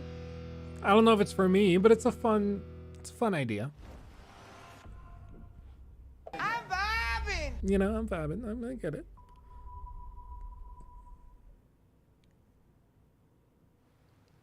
That one was Metal Hellsinger coming later. I don't want to this be year. negative, but Fun everything on has a bored rhythm me so shooter far with except for metal one music. thing. I just don't understand Right what they now, were as mentioned, thinking. a demo I'm literally has showing a launched on knockoff of PC, Doom. Xbox, and PlayStation for free. I mean, for a lot of people, Next up, a new game it's launches a tomorrow, chance to The play Quarry something from Supermassive other than Games. Doom This that they've been spiritual successor replaying, to you know? Until Dawn stars David Arquette and an all-star cast. It's getting great reviews. I am excited This for is one this. of those binge-worthy teen horror entertainment experiences where your every choice shapes your story and determines who lives and who dies at a camp in upstate New York. Here's the first look at the launch trailer. Family is the most important thing in the world. Does anyone know the release date for this? But if your whole family, you know, like every last one of them decided to jump down the bottom of a well and they're all just hanging on the end of a rope, how can one person be expected to pull them all back out? You can't. It's tomorrow, Pull on that really? rope and you just Okay, fall wow. right down at the bottom of the well with the rest of them. I know what I'm playing this weekend. What's the point of that? What? There is a lot more to this than you realize. Like what? Kidnapping, murder, cover-ups. I think the whole Hackett family is in on it. You have no idea what's going on. It's the same actor from Not a Detroit goddamn Become clue. Human. I told you guys in the last one. Looks just like him. All right, let's do this. Who should I call? 911. You mean 911? Who says 911? That's right. That's funny. I'll give it to that's funny. We gotta get out. I'm gonna 911. I'm gonna use that now.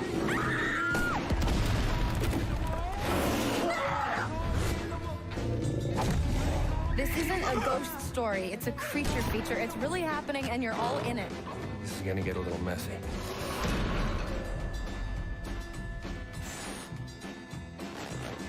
Them's the rules, you noob. Rad Brad has an hour of it out.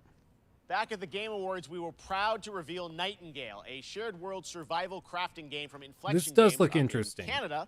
Now it's time to give you a brand new look and deeper look at the game, I'm including its interested in innovative realm card system that lets you impact things like the weather pattern, resources, and challenges in this procedural realms. Here is your exclusive new look.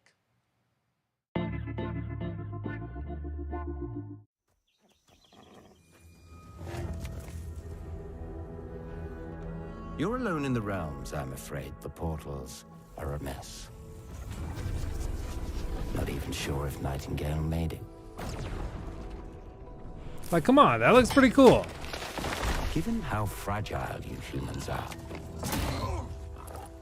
I'd say that staying That thing, fed, like, dry, fucked you up. and rested should be your Supermassive did Until Dawn and all of those Dark portal Pictures of anthology arts games. is inactive, you'll need to make realm cards from rare resources.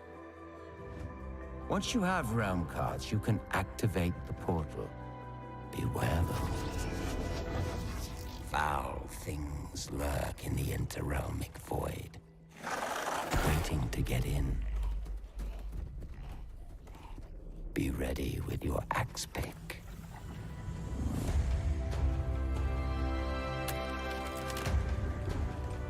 Man, as long as it's not like a buggy piece of crap, I'm about this. But this is the kind of game, we've seen a lot of them, where they come out and they're just not polished, not refined, they're buggy and broken. If they can get this thing running well, I'm in. I'm all in. But it gives me like those vibes of early access in a game like The Forest, where it's fun and there's something good there, but it's just not refined. So if this actually is as robust and polished as it needs to be and should be, like this, I'm all in. Building an actual like city with friends. We could play with you guys. We could all do it together. It'd be sick. And all is mended.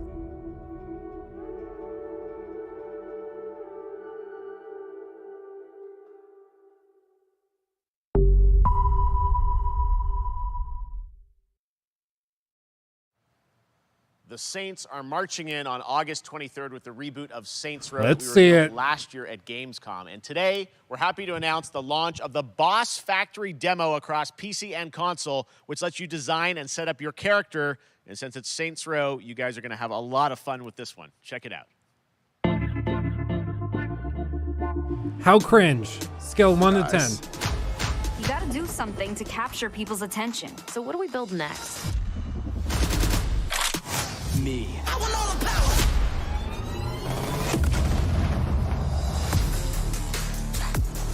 Yeah, I want all the power. I want all the power. I want all the power. We are so Good at this.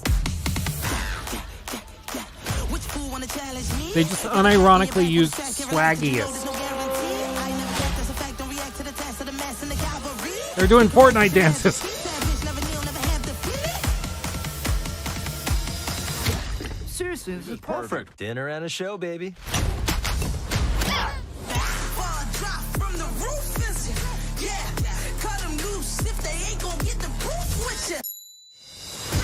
you're looking for the truth, listen. Cash ain't grind, 'cause I got one thing to prove, sucker.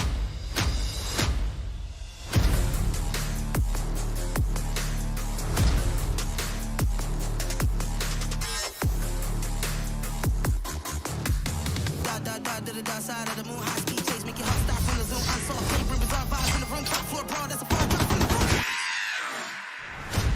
I want all the power, the money and the dollars, the judges in the alley, the tunnels in my palace, 100 miles an hour, 'cause I want all the power, I want all the power, I want all the power, I want all the power.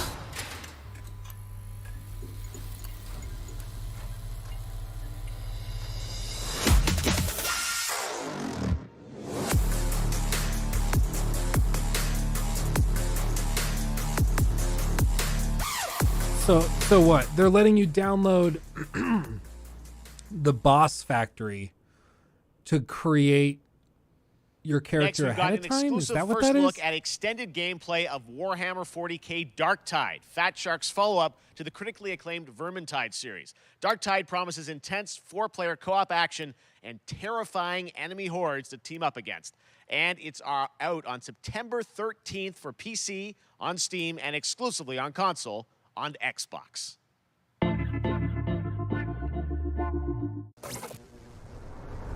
Something's also wrong with Jeff's mic. It keeps clicking. I don't know if you guys can hear that. 7836 is heading towards a power systems failure thanks to a bit of heretic sabotage. So you're going to restore the coolant and hopefully save the day. Get in, access the operations array, and use the cryonic rods to flush the system. Preferably before something explodes. Head on through the ventilation tunnels and look for an access point. This way. I like Vermintide. I'm into this.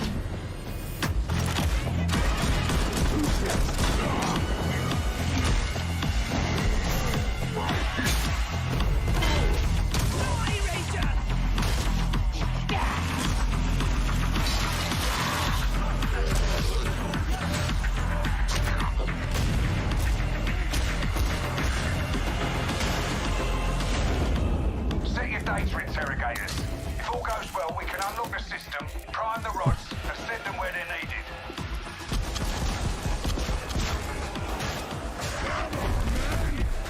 That's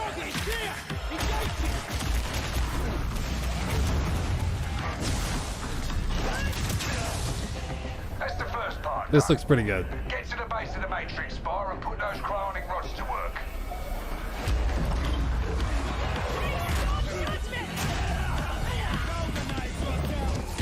What are you waiting for? Get it in place.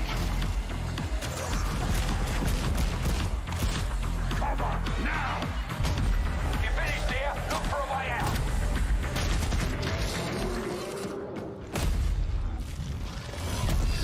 Space Marine 2, I don't know if they can fix the freaking matchmaking, do dedicated servers and stuff. I've tried to play that a few times, and every time it takes half an hour to get into a match. Bloober Team is Even then, known it for drops out. psychological horror games like Blair Witch and The Medium. Today, they are ready to reveal their latest creation made completely in Unreal Engine 5 for a visceral horror experience. It's a return to the world of Layers of Fears. I loved Get Layers a of Fear. dose of this. Bring it on. I loved Layers of Fear. Someone once said insanity runs in our family. Let it run. Unreal Engine 5, let's go.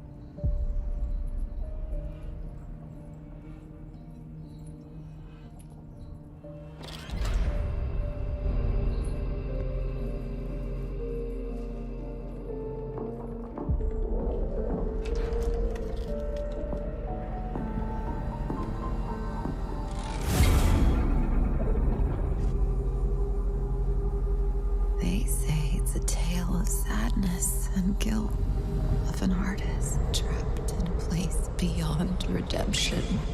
It's a lie. This is a story of my fear, pain, and hatred, of the horror of my loneliness. And it is mine to tell. Now I see it. All this misery, all this suffering. There was no other way. Shouldn't have. You really shouldn't have.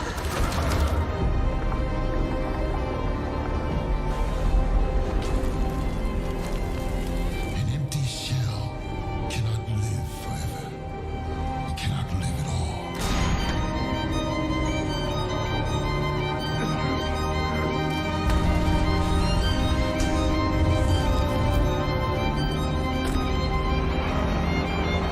I was trapped in this house, bound by this body.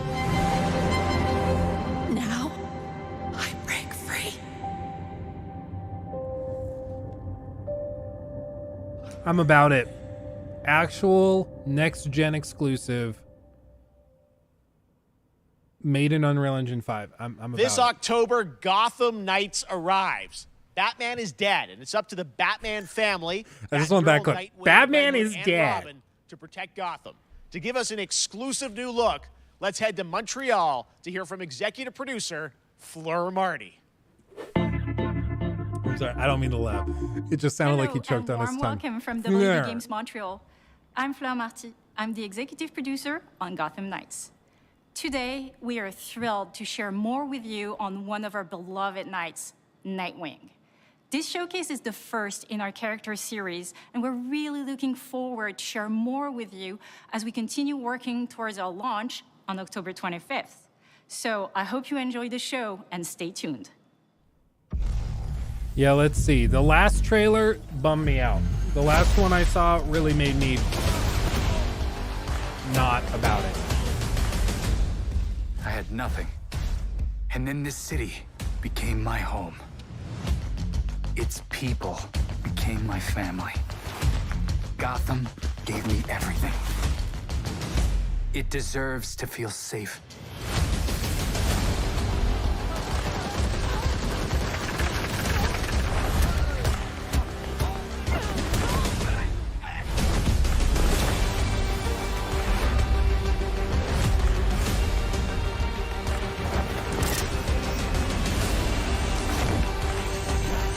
No matter how hard we try, there's always more to do.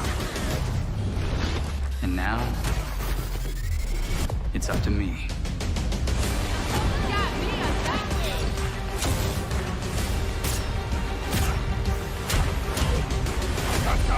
chance, Nightwing!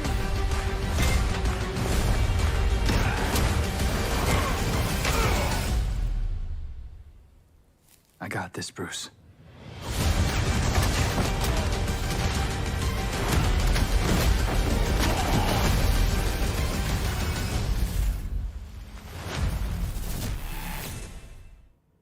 Notice how they didn't show that like That was Spirit Gotham Realm Knights, and jump. now we welcome. Oh, look who it is! Neil Druckmann from Naughty Dog, co-president of Naughty Dog. Great to have you Yeah, with he got us, that Neil. fat It's promotion. been an eventful day on the internet for Naughty Dog fans, and I think we jinxed ourselves. We were joking about last night, like, watch the assets will leak, and lo and behold, that's what happened. well, the good news is there's some stuff that hasn't leaked that we have lots to share with people about all things at Naughty Dog. I But miss the long First hair. of all, it I is miss it. it's a big month actually for Last of Us fans because Last of Us 1 and 2 both launched in June, and it's nearing its 2-year anniversary for Last of Us Part 2, which is hard to believe.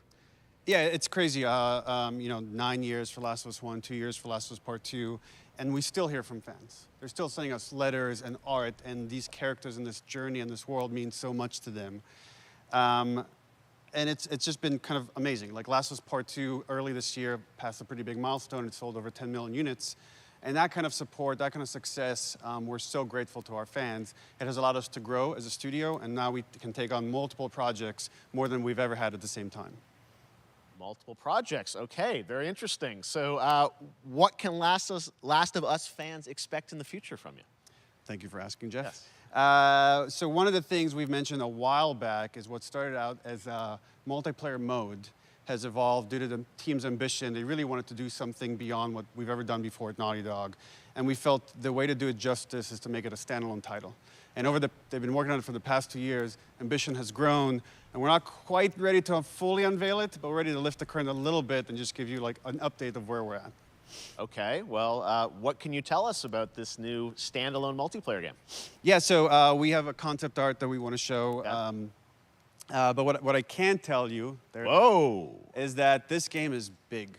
Okay. It's as big as any of our single-player games that we've done, and in some ways bigger. It's got a story.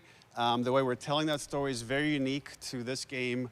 It's got a brand new cast of characters. It takes place at another place, another part of the United States. It's like a city might be somewhat familiar, some people. I'm sure our fans have already figured it out. And it's really cool. And it's being headed by Vinith Agarwal, Anthony Newman, and Joe Pantnati, all veterans of Uncharted and Last of Us. And you're going to see a lot more of this game come next year.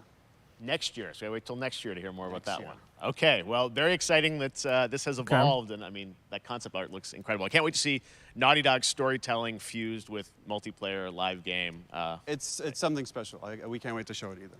Okay, well, that's not interested. all. We also have something that I've been reading about on the internet every day, it feels like. Up in Calgary, they're filming the Last of Us show for HBO, right? Yeah, so for the past year, we've teamed up with Craig Mazin of Chernobyl fame and HBO to adapt The Last of Us into a TV show. They've been filming, and it's pretty incredible. The stuff I'm getting back, when we're looking at back at Naughty Dog, we can't help but feel emotional because not only is it so good and the quality is so high, it's so authentic to what we've made in the game. I just can't, I couldn't be proud of, like, again, Craig and that whole crew and everybody that's up there. And their last day of filming is tomorrow. So The entire series, last day of filming is tomorrow. Last day of filming is tomorrow. Craig is up there right Wow. now, kind of wrapping it all up. So it's pretty close. It's closer than you might think. And you actually got to direct one of the episodes? Yes, I think that really speaks to the kind of collaboration and trust that exists between Naughty Dog and HBO. They invited me to direct one of the episodes. I think we have an image from the episode I actually directed. Ooh, okay. So we could first look. Let's take. So you could see this is a certain museum that players might know from the game. And I really have to talk about Pedro Pascal and Bella Ramsey, and not only directing them, but seeing them do all the other episodes. They've thrown themselves at these roles. He doesn't have a full beard. Let's riot. Watching the nuance that they bring to these characters, their relationship on and off camera, I couldn't help but think about Troy Baker and Ashley Johnson. It felt so similar to the chemistry those two actors had when we made the game. And it really feels like this is going to be something special. And I will say this will be the most authentic video game adaptation yet. Well, I mean, that first image that they put out, it feels like the video game. Everything that I've seen, both public and other stuff, makes it feel sort of again the super little legitimate, and that's push awesome of to like, see, yeah, I've been Joel showing stuff Ellie behind the from curtain. the Like front side now. For I'm the first sure time. nobody So cares. we'll see more of that next year. That's coming as well, right? Serious? You'll hear about it very soon. That's Okay. all I'll say right now. All right. Well, Last of Us HBO, very, very exciting. And I hear you actually have a couple actors from the show who are going to join us We here. happen to have a couple actors here that are part of the show. We should bring them up. Okay, come on up.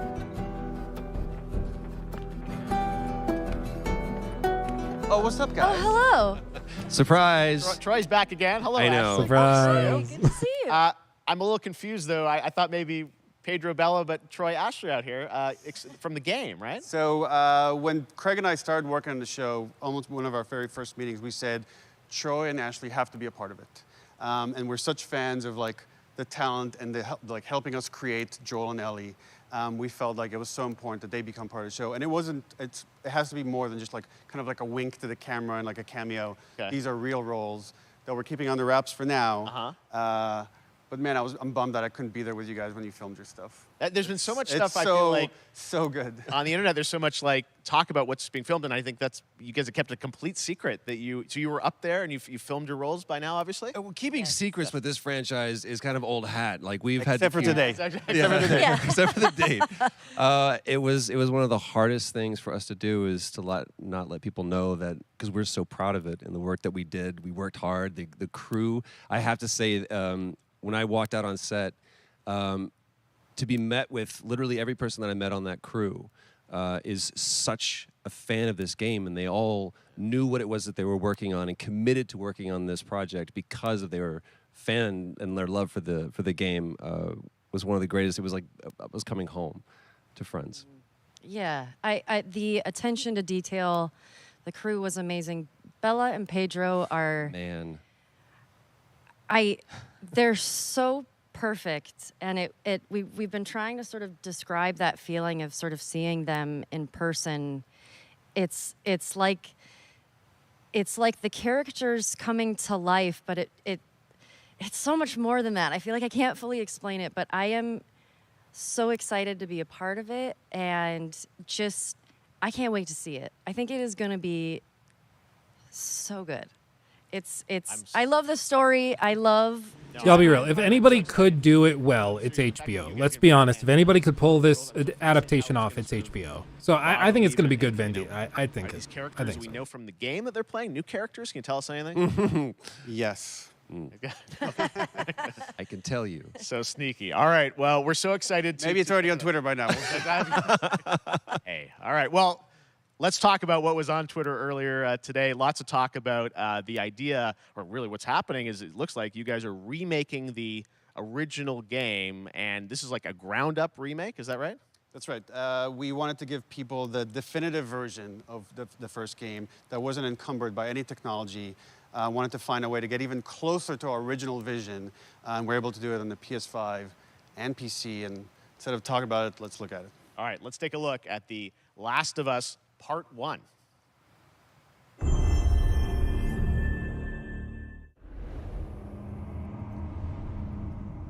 So why'd you leave Boston?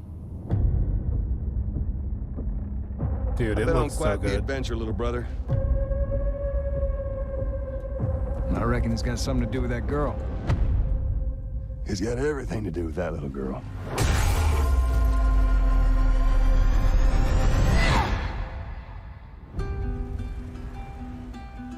Yeah, they just came out You know- off the bat saying PC. I've never been this close. Not eventually, like The PC. outside So is that everything you hoped for? can't be any worse out there.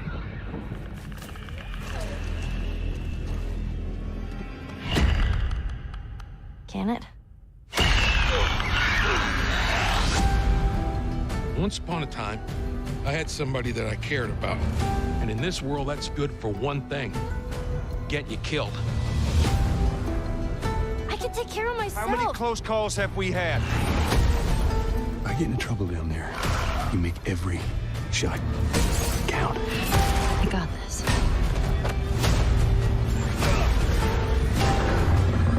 Hope you know how to use that thing. I've had some practice.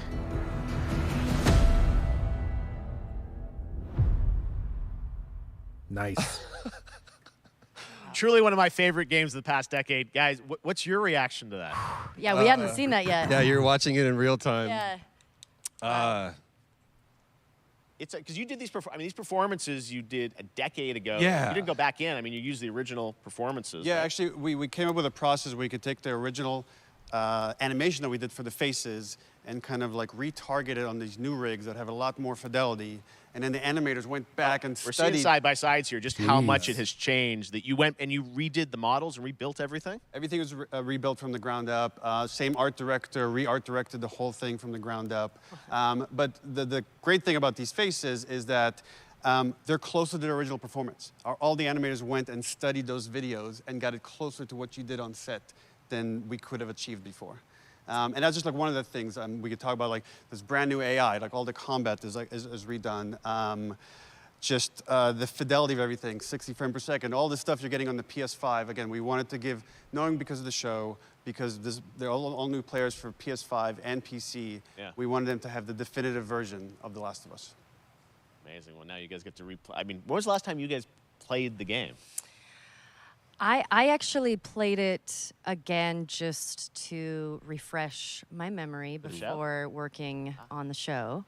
I was just a glutton for punishment, and I went straight from playing never part played one straight into part two.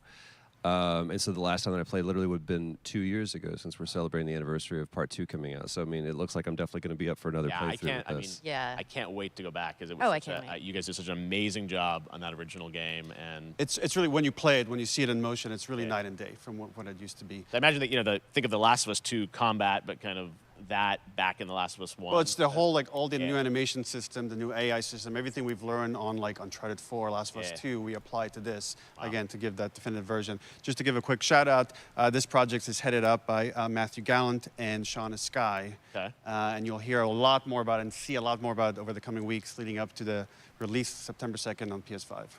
All right. And shortly thereafter on PC. We will look forward to it. Now, Neil, you've talked a lot about games directed by other people. What are you directing? You still making games? Still making games. Okay. I haven't given up my day job. It's a little early to talk about it. Maybe if someone in PlayStation wants to leak it, then we can talk about it now. Otherwise, shade. we'll save But it. you do have a new project. Do have a new project, but we'll save it for another Summer Game Fest. Okay. Okay, well, we'll see. We'll try and save it. All right. Thank you, Troy, Ashley, Neil, Stepsis. thank you so much for dropping by Mid. Summer Game Fest, and I am so excited that The Last of Us is returning, as you said, in September. So thanks, guys. Appreciate it. Thanks, Jeff. Awesome. All right, well, that is going to do it. Thanks to Naughty Dog and PlayStation for that very special look at The Last of Us and the entire franchise and where things are going. Very, very excited about that. All right, Summer Game Fest continues over the next few days. Coming up right now on this very stream. It was- Day of the Des with I Am 8-Bit. It was funny. Do you guys remember that interview with Todd Howard back in the day when I think it was Fallout 76 stuff leaked, or maybe Fallout 4? I don't know, but he was asked in the interview what he thought of all of the leaks and everything that had happened.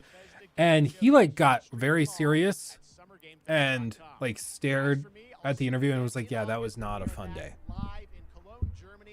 It was just silent. It was really awkward. For the directors and for the teams, it's got to be just the most infuriating thing ever. You've been waiting years to show something off. You've crafted this trailer. You've done all this stuff. And then some jack off in a marketing department somewhere leaks it for shits and giggles. It's got to be infuriating. I'd be pissed about it, I don't blame him. I don't blame him. So all told, let's not be miserable people. Let's be fair and real with this. So whoops, I pressed the wrong mother. So let's be real about this. Let's not be needlessly dramatic. I think it was relatively good. There was some good stuff there. All the crap about The Last of Us, Neil Druckmann, he sucks and this and that. I'm not that interested in that type of thing. The Last of Us as a franchise is tremendous. I know it's easy to meme on it, but it is tremendous. I think we did see the stereotypical Jeff Keighley heavy advertising that popped in because of course you have to have that. But all told, it really I thought they showed off some decent stuff. It wasn't a total a total bummer. $70 for the remake is very steep. I don't know if it'll be $70. They didn't say. If it is $70, it's tough. I get it. It's been built from the ground up, but I mean, it's $70. Come on. Especially this fall, inflation's going to be hitting, and that $70 is going to feel like $100. So just you wait.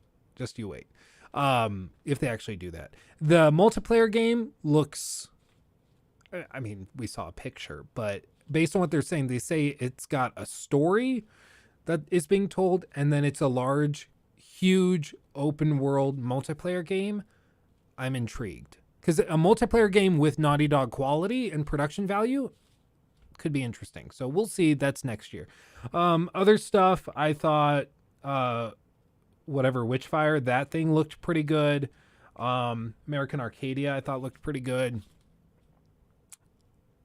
But like all told, there wasn't a lot of new stuff, but we knew that going in. So if you expected like ground shaking announcements, it's just, I mean, it was never going to be that. Jeff Keighley announced, I think like 2 weeks ago, he was like, we're going to be showing a lot of stuff from games that have already been announced, and then a couple things that haven't been announced yet, but it's going to be a lot of updates on things that are already out.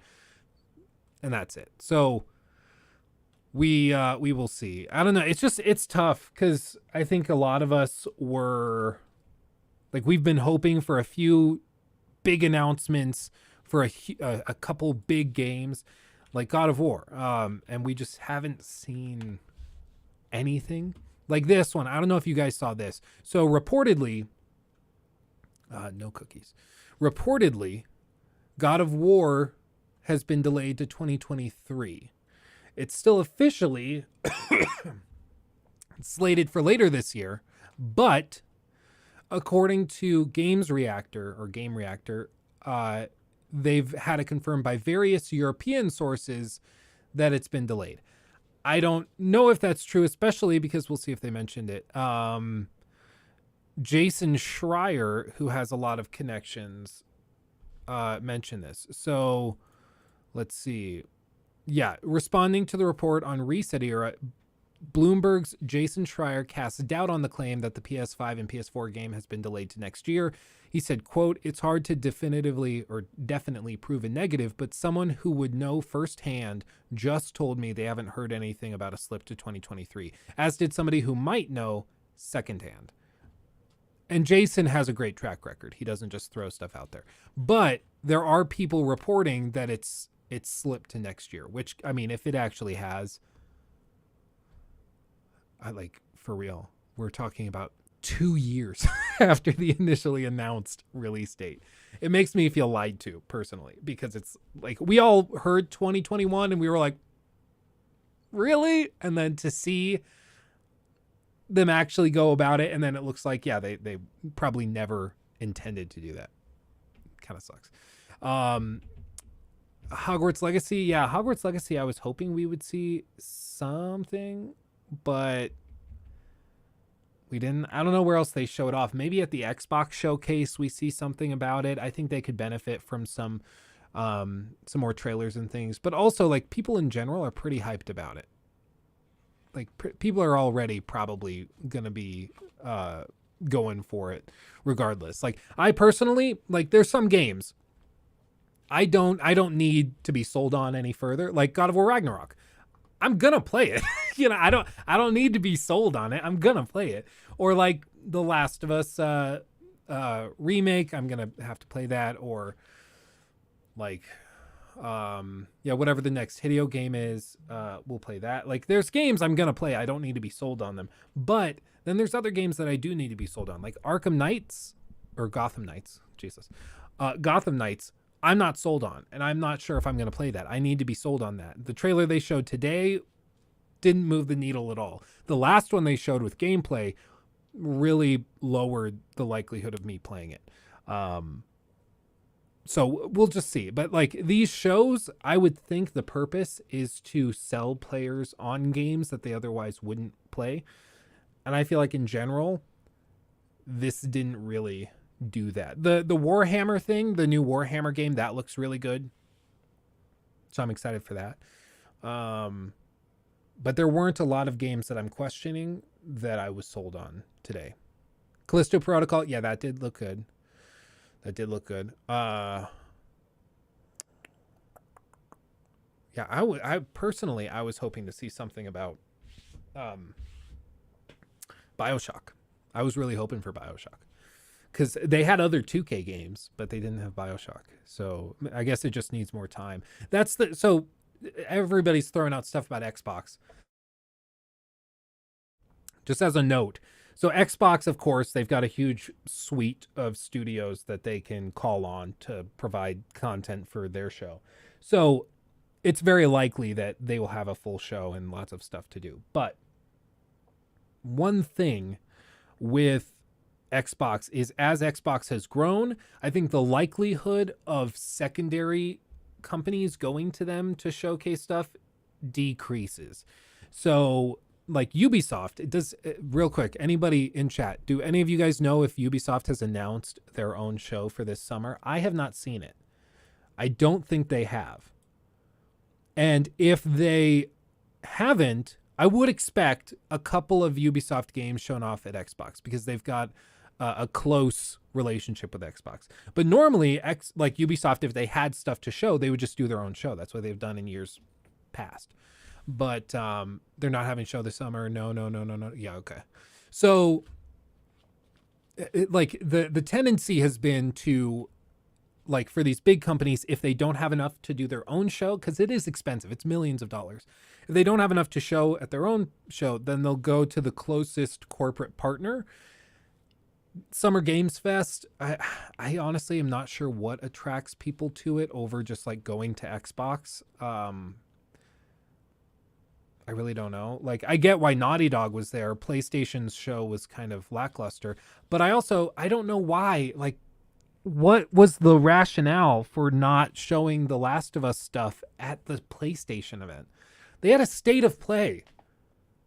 Why didn't they show The Last of Us at the PlayStation show? You know, like, maybe the idea is just, oh, well, we'll do the PlayStation State of Play and that'll get headlines and we'll do that. And then we'll go to the Summerfest, whatever, Summer Snooze Fest, and we will cap that show and we'll be all anybody's talking about after that. And then we'll go and do that. Maybe that's what they were thinking, but it just seems odd to me. Like, imagine Xbox taking like the new Fable and then letting them show it off at Summer Games Fest. Like, it just doesn't make a lot of sense. I mean, maybe the idea is that it gets kind of like Skulls Ain't Dead is saying, maybe cross promotion. So the idea being somebody who isn't a Sony fanboy or maybe is an Xbox fan and isn't going to watch a Sony event, maybe you want to get The Last of Us news in front of those players. And specifically because The Last of Us Remake is coming to PC, you could see a wider audience. But in the age of the internet, I don't think that's that big of a deal. Like, I think in general, most people will probably still know that the game is coming to PC. Like, it's not like, oh, I had no idea that one of the biggest games of all time is coming to PC. I think people will know. So it's just an odd choice.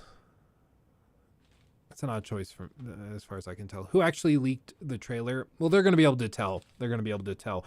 At my old job in corporate or commercial real estate, we had portfolios, like PDFs of projects we were working on. So there was one portfolio of properties. It was around like $50 million worth of properties that we were trying to sell, and we were going to do all of our financial analysis, and we were going to go and pitch it to the owner to try to convince them to let us sell it for him in exchange for like the 5% commission or whatever. So we did this whole thing and we saved it in PDF, and all of these digital assets are tagged with unique identifiers and are secured so that they can be traced. Because one thing that happens in the business world, not just in video games, is stuff will leak. And what they wanted to be able to do was to track it down, because what would happen is if somebody took that report that we had done And then they just took it and then used it to try to get that same owner to sell the property through them, or they took it and went straight to the seller and said, hey, I'll buy it from you without a broker. I have these numbers and I like these numbers. What would happen is the company would sue that person. And the big piece of evidence was that document, the PDF that they had taken, even through an email or something, and they could track it through because it has a log of the history of travel for that document, that digital asset.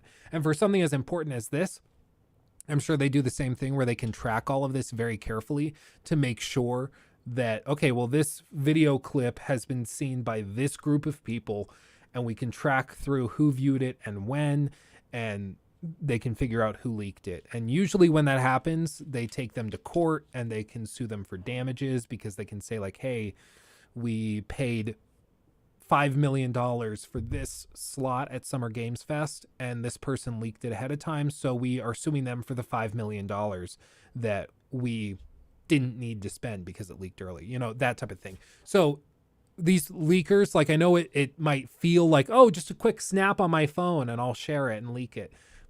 It can ruin your life. Do not do it. When you sign those NDAs, those aren't kidding around. Like, they'll mess you up over it. Don't play it. If you're in the games industry, or even if you've ever thought of it or had the opportunity, don't do it. It's not worth it. It's not worth it. Because they'll figure it out. They'll make an example of you and they'll figure it out. Yeah, like some of the stuff I've been sent by companies, like Ubisoft will send review codes and preview event stuff and all sorts of things. And they track that stuff so carefully. It's insane. So if you think you can outsmart them, you're wrong, is basically what I'm saying. Yeah, so everybody's freaking out about The Last of Us remake. Being $70. Has anybody seen any confirmation that that's what it's going to charge? Has anybody seen confirmation of what they're going to charge? Because I have not seen anything. And so I have no reason to believe it's going to be $70. Maybe it will be, but I have not seen anything that confirms that. Like, the original remake was $40, if I recall correctly. And it came with the DLC. This is a from the ground up remake, but still I think remakes you have to charge less. So I would say $40 I think would make sense. Amazon listing has appeared. That I'm not sold on though. Like Amazon listings, they had whatever it was. What was it? Might have been Red Dead Redemption 2. It was something like that. It was a big game, but the pricing page leaked, I think, on Walmart. And it was like, they had the full price, like they had the collector's edition price listed, and it was like $150, and it was just placeholder pricing. So we'll see. A guy who I follow, who's always pretty spot on, said it. Yeah. Well, I mean, we'll see. The box art with a price on it. Listing appeared PlayStation Direct for the regular and Firefly version. 70 and 100. Yeah, I mean $70 is just, that's pretty steep. But what I would say, just wait. It's a remake. It's not like you don't know what's going to happen in it. We all know how the story ends. We all know. What I'm interested in is, do they like combine the DLC into the main campaign? So like the game starts with the Left Behind DLC and then like cuts in, or is it totally separate, you know? I don't know. I just think like for that price, just chill out. And with all of these, within like a week or not a week, like within a couple months, the price drops. But what they're trying to do is they're trying to get this out right when the show launches, because let's be honest, the second the Last of Us HBO show launches, there will be a lot of people who have never played the game, amazingly enough, and they're going to watch the show, be all into it, and then they're going to go to Best Buy or GameStop, or they're going to pull it up on their PlayStation account, and they're going to be like, I want to play The Last of Us. and they're going to see it's $70 and they're like, oh, well, let's I mean, it's the game. It's expensive. And they're just going to pay it. And so once that initial wave of interest from the show cools down, you'll see the price drop. So just don't worry. Chillax. It'll be okay. We'll all make it. Witcher 3 remaster is free, but The Last of Us 1 will be $70. The big difference, Barbuda, there is a big difference between remaster and remake. We can't use these interchangeably. Huge difference. Remasters usually include like improved frame rates, redone textures, and like patches and that type of thing. Maybe improved UI, performance stability, that type of thing. Remakes are literally going from the beginning and remaking the game from scratch. It's the difference between like upscaling a scan from a photocopier and rewriting the whole document. You know, it's totally different. It's recreating it. And so there's a ton more work that goes into it. I mean, it's the difference between Mafia 2 remaster and the Mafia 1 Definitive Edition remake. Pretty clear how much more effort went into one over the other. And one of them deserves a much higher, I think, price than the other. So I don't buy the argument. It's like, oh, well, it's a remaster and, you know, this other one was cheaper. That's not a fair comparison as far as I'm concerned, because they are different. It just is different. Yeah, the Resident Evil remakes, actual remakes. Mafia remake was cheap and it was a remake from the ground up as well. Yeah, and it's tremendous. If none of you have played, if any of you haven't played the Mafia Definitive Edition, do it. For real. Deadlift. Hey Luke, big fan of your work. Love listening to your talks while painting. Greetings from a wildlife artist in Belgium. That's freaking awesome. That's freaking awesome. You should like tweet me some of your work or like send it on our Discord account. I love to see it. That's awesome. Yeah, speaking of, if any of you like listening to my critiques on the go, but don't have YouTube Premium, Spotify, Apple Podcasts, and SoundCloud, you can listen to it all in an audio format on the go. So check that out. It's in the link tree. If you look up my link tree, it'll be there. Or you just look up on Spotify Luke Stevens. You'll see it pop up. Will you be streaming the Xbox Expo this weekend? Question. I'm sorry to be so needy. When does it start? Does anyone know when it starts? Because I don't know when it starts. And my wife and some of my siblings, we are going to a water park on that day. It's sort of like an early birthday celebration. We kind of do it every year.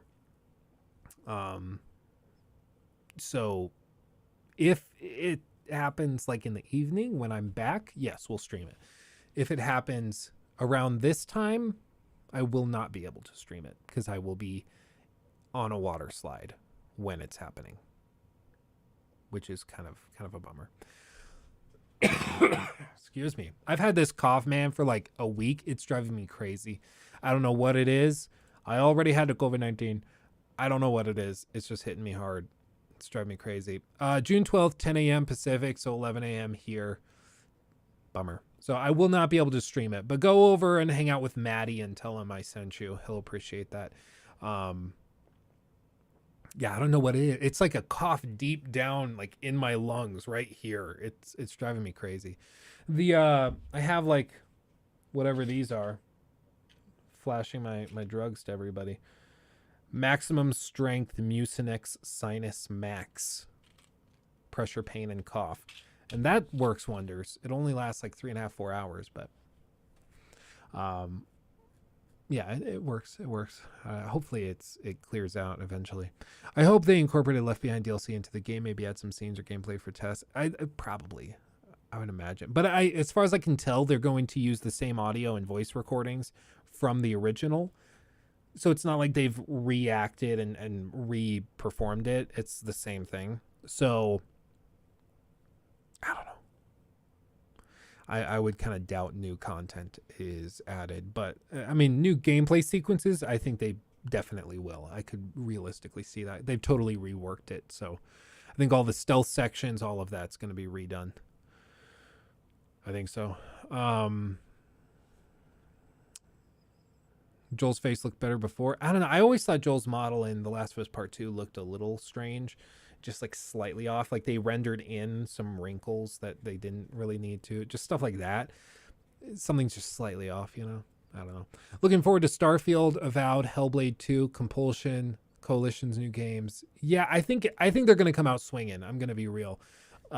They've got a lot of stuff set up to just come hard. My question is how much of it launches within a reasonable amount of time. Like, is some of it going to launch this year and then they spill over to next year? Because they did, you're right, Barbuda, they did delay Starfield. So they did do that without a doubt. But like, if they can come out and just say, hey, we've got X, Y, and Z coming this year, day one, Game Pass. That slaps PlayStation upside the head pretty hard, because they're coming out. They're like, we have a game or two coming out this fall for $70 a piece. You know, that's a tough sell. And then Xbox comes along and they're like, yeah, it's free if you're already a subscriber. So it's not really free, but it's included, you know.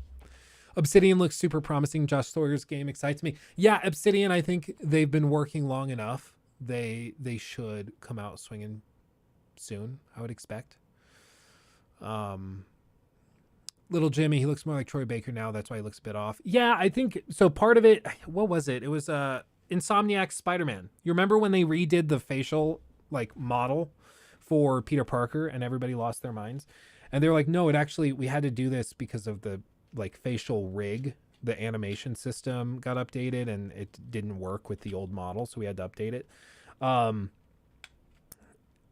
So apparently, from what I've been told from a friend of mine that works in the animation space, apparently that actually is a pretty big deal with these high fidelity facial rigs.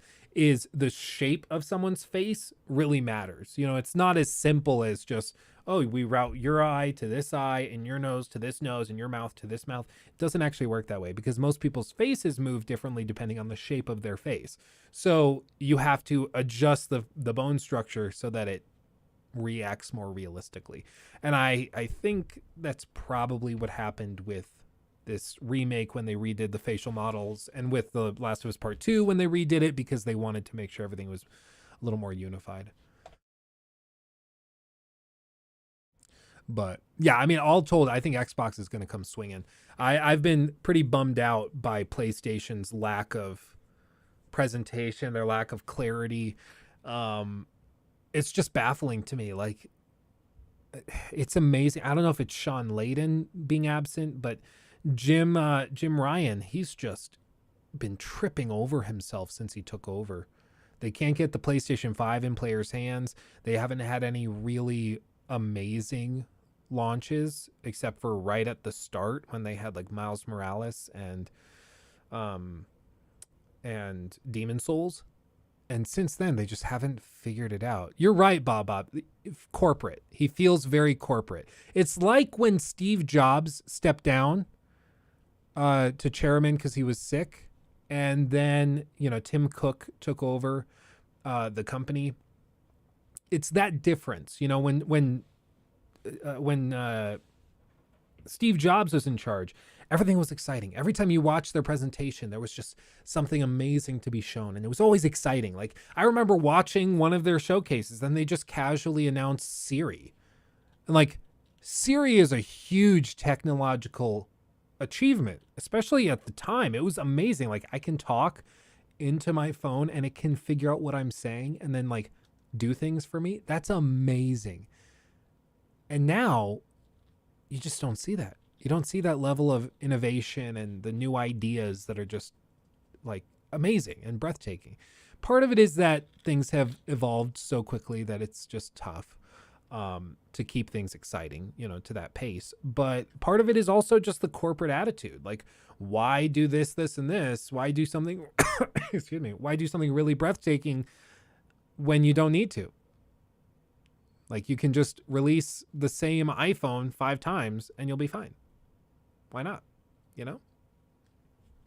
So it's I don't know. I get that vibe. I get that vibe, Bob. I agree. He just feels corporate. He feels like he's trying to find the ways to maximize the bottom line, which is his job, but there's no vision, it feels like. The vision is bring these games to PC because we can sell them again.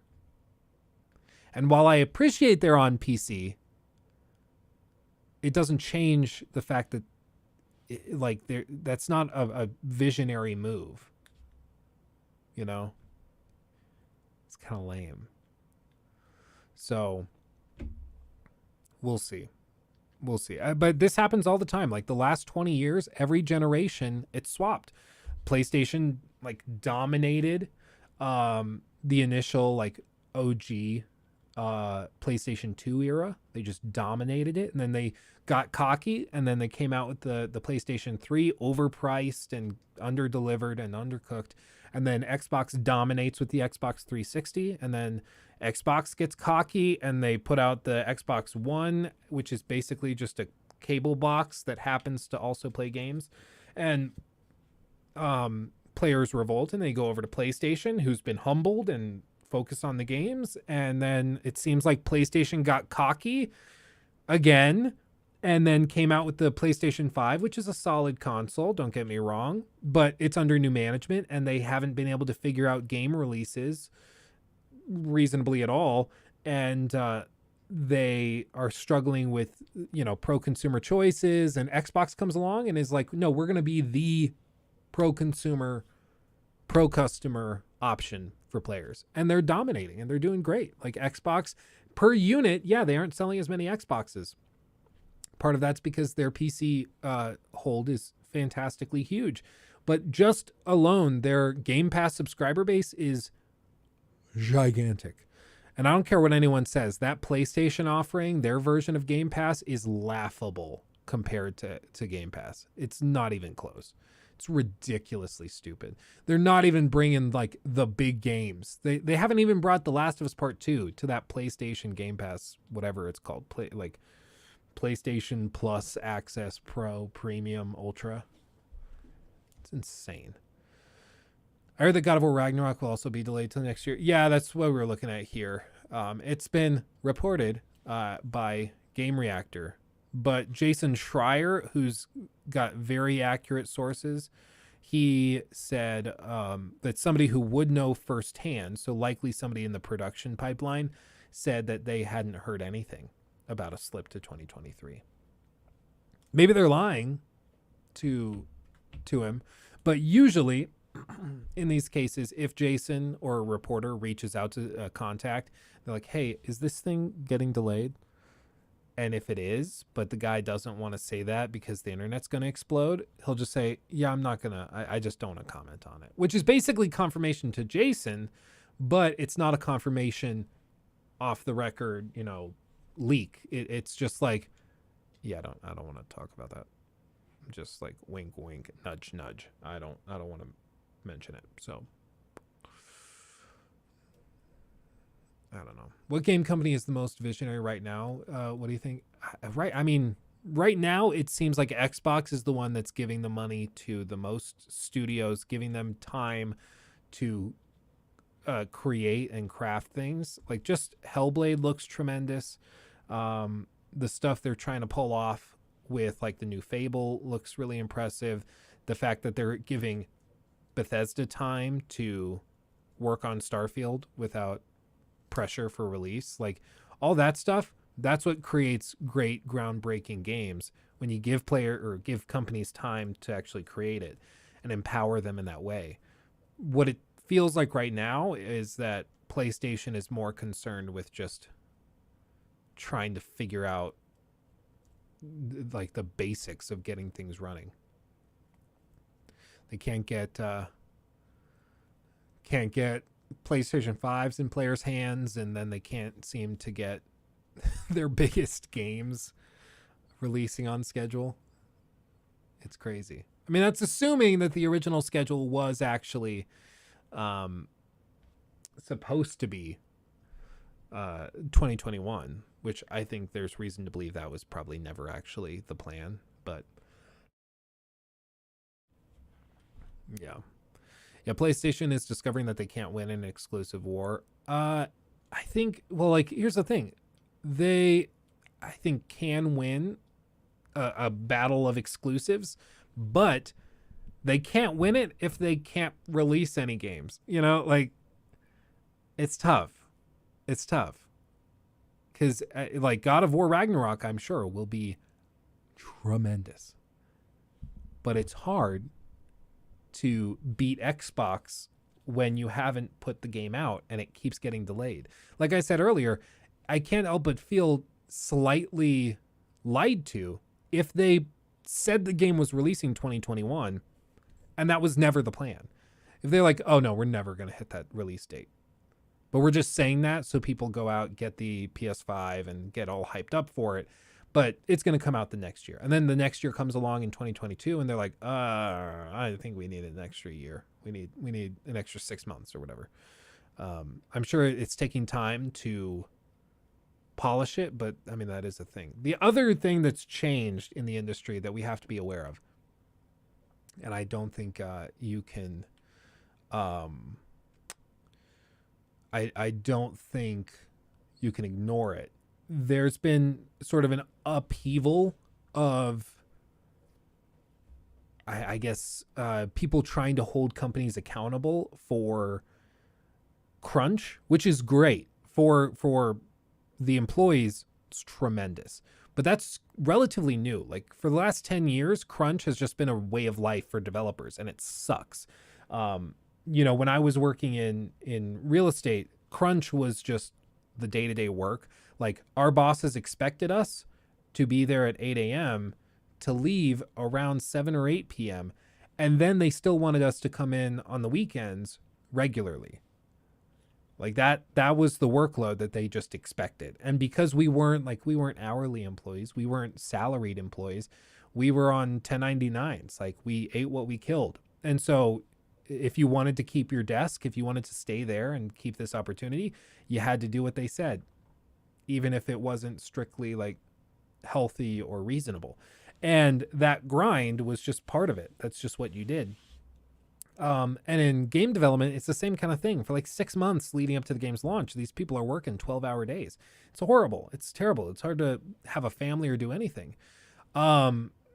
Yeah, to be illegal in Australia, yeah, it probably should be illegal here. But the trick is that it's a 1099. So they're not employees, because for employees, that wouldn't be okay, I'm sure. But because we're contracted workers and all of that, like, they can kind of get away with it because, no, we're not forcing you. You don't have to stay here. But if you want to keep your, like, contract with us, you do need to stay and work those extra hours. But, like, you're not forced to. But if you don't do it, then you're fired. But, like, that kind of thing. So, but all of that said, in game development, that's been the, par for the course for ages. But just now, these big companies like PlayStation and Xbox, they're trying to get rid of that because they realize it's really unhealthy. The public is very much against it, and it's just not generally okay. So what they said, Cory Barlog said, quote, last June, they said they delayed the game to next year, so 2022, to help the studio deliver, quote, a top quality game while maintaining the safety and well-being of its team. Emphasizing well-being, because they don't want to force their team into crunch. And that's admirable.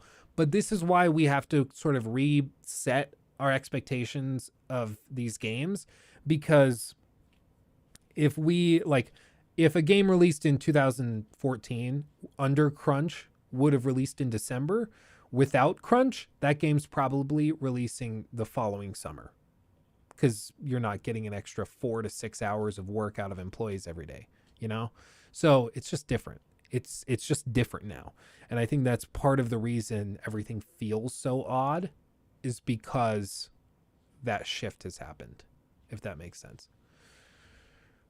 Yeah, U.S. labor laws. Yeah, it's pretty scummy, but it was one of those things. Like, I muted it after I coughed. I'm a pro. So, because we were in a contracted position, the idea was just like, this is an opportunity. If you do this, you can be a millionaire. You can be very wealthy. But you got to play the game by our rules, and our rules are that you work very long hours and you come in on the weekends. But this is an opportunity many people will kill for. It's up to you. You don't have to be here. You can leave. But if you do, you give up that opportunity. It's up to you, though. You know, and in the U.S., that's just how it is. Where it really shouldn't be allowed is when it's like an actual salaried position or an hourly position. Well, an hourly position, at least you're getting paid for it. The sucky thing was like my boss that would just regularly get checks, and I'm not joking. One time I went into his office casually to ask him a question. He's sitting at his desk just like this, and he's got his mail. My Gamers Nexus, whatever these are. I can't remember whatever these are. They're going to be my envelopes. I was just chatting with him. You're me, asking me questions about a deal I was working on. He's just like, yeah, okay. He's opening the envelopes. And then he sets it down and he takes a picture of it with his phone to deposit it to his bank. And then he sets it on his desk, like over there, where I can see it very clearly. Big, bold letters, what the check was for. I kid you not. That man, in the course of like a 3-minute conversation with me, casually, like it's not a big deal at all, deposited over $150,000 into his personal checking account right in front of me. Like it was nothing. And he would come in at 10:30 a.m. after working out, and then he would leave at like 4 p.m. and those checks would just land on his desk. He didn't really do a whole lot other than make a few phone calls and maybe answer some questions we had, and then he would leave. But he expected us to be there until 8 p.m., get there at 8 a.m. One time somebody showed up and we had a meeting, a Monday morning meeting, scheduled to start at 8:30 a.m. and somebody showed up at 8:32. The door was closed. Like the guy comes in, we see him walk in through the front door because the conference room was on the first floor. So he comes in and he's like kind of jogging and he throws his stuff down on his desk upstairs, and then he starts coming back down the stairs 2 minutes late to the meeting. But this guy, this boss, turns to one of us by the door and says, "Lock the door." Okay, yes, sir. Okay. And we lock the door, and the guy comes in, he tries to open it, and he obviously can't get in. The door's locked, and he just says, "Yeah, you can just take your stuff and go." He's like, "What?" Like through the glass pane of like the conference room. "What? You can take your stuff and you can go."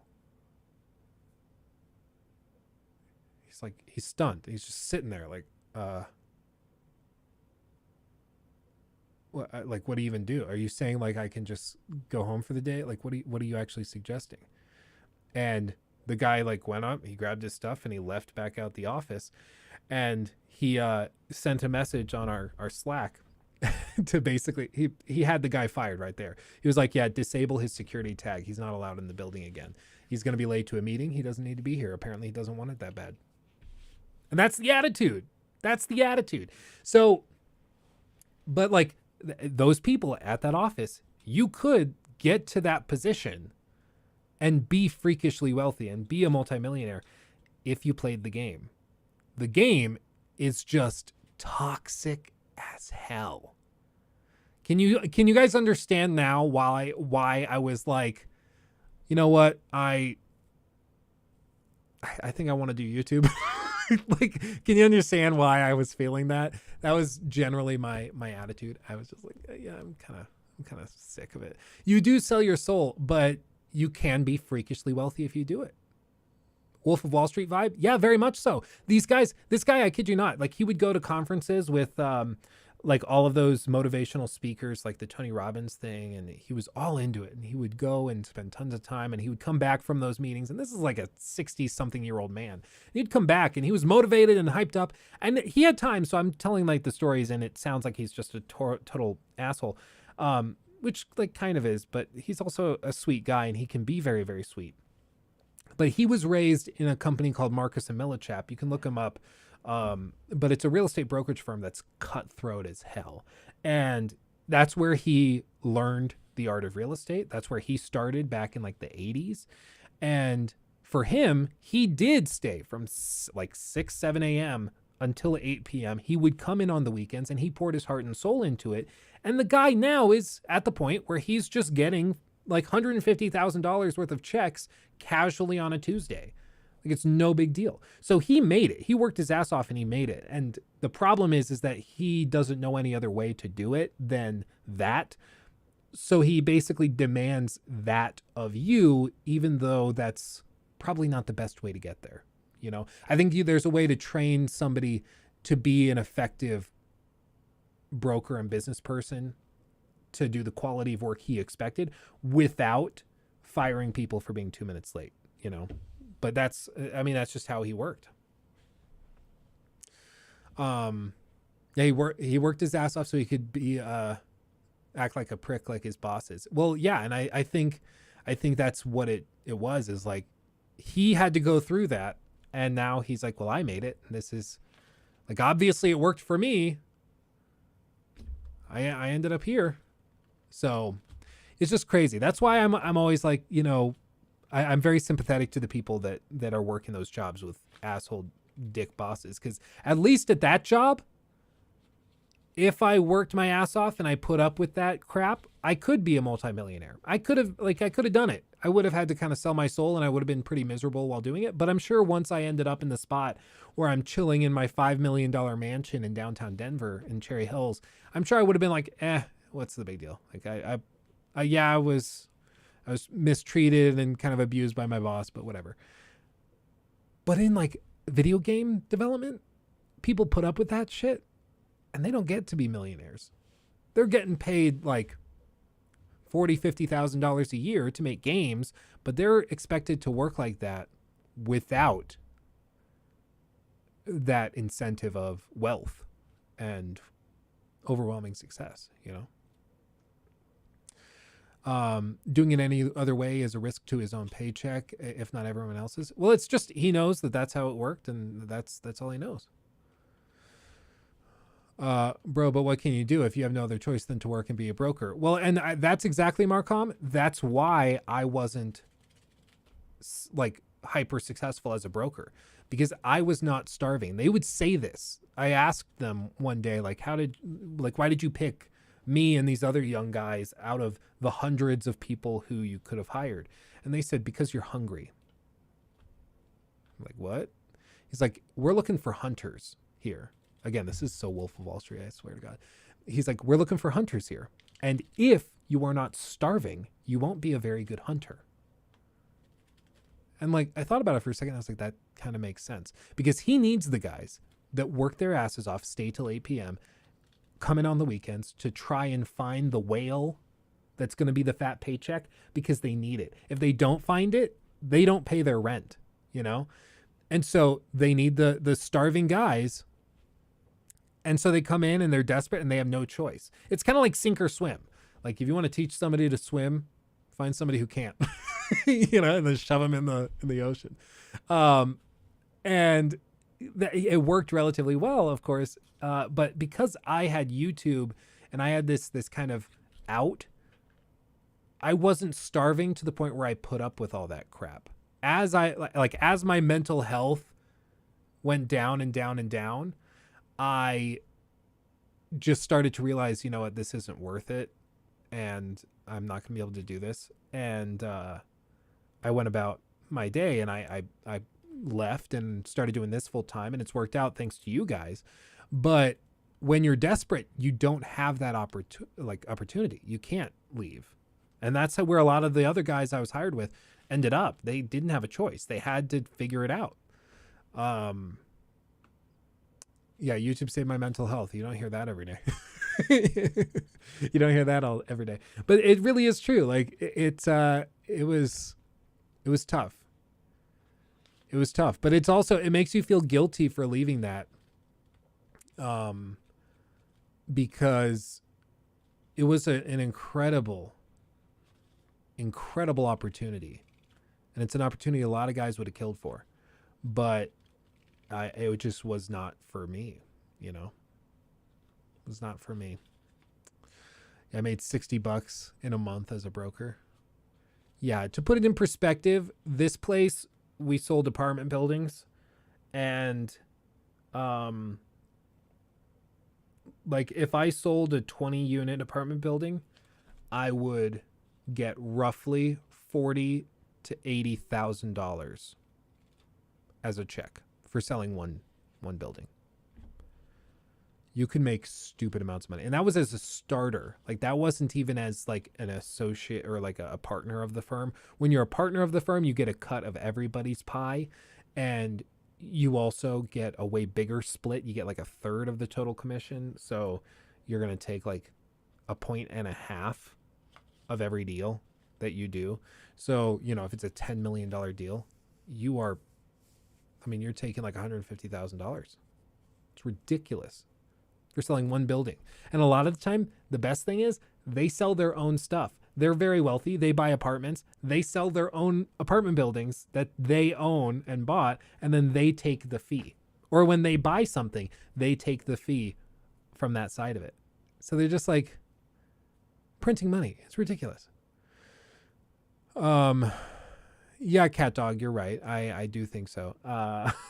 We hope. We try. It's just, I don't know. I really feel for people that get stuck in those jobs that are just miserable, because it's just horrible. And when you don't have an out, you just get abused by those people, and they love it. There's some people out there that just love stomping you down. You know, it's sucky, but there's some maniacs like that.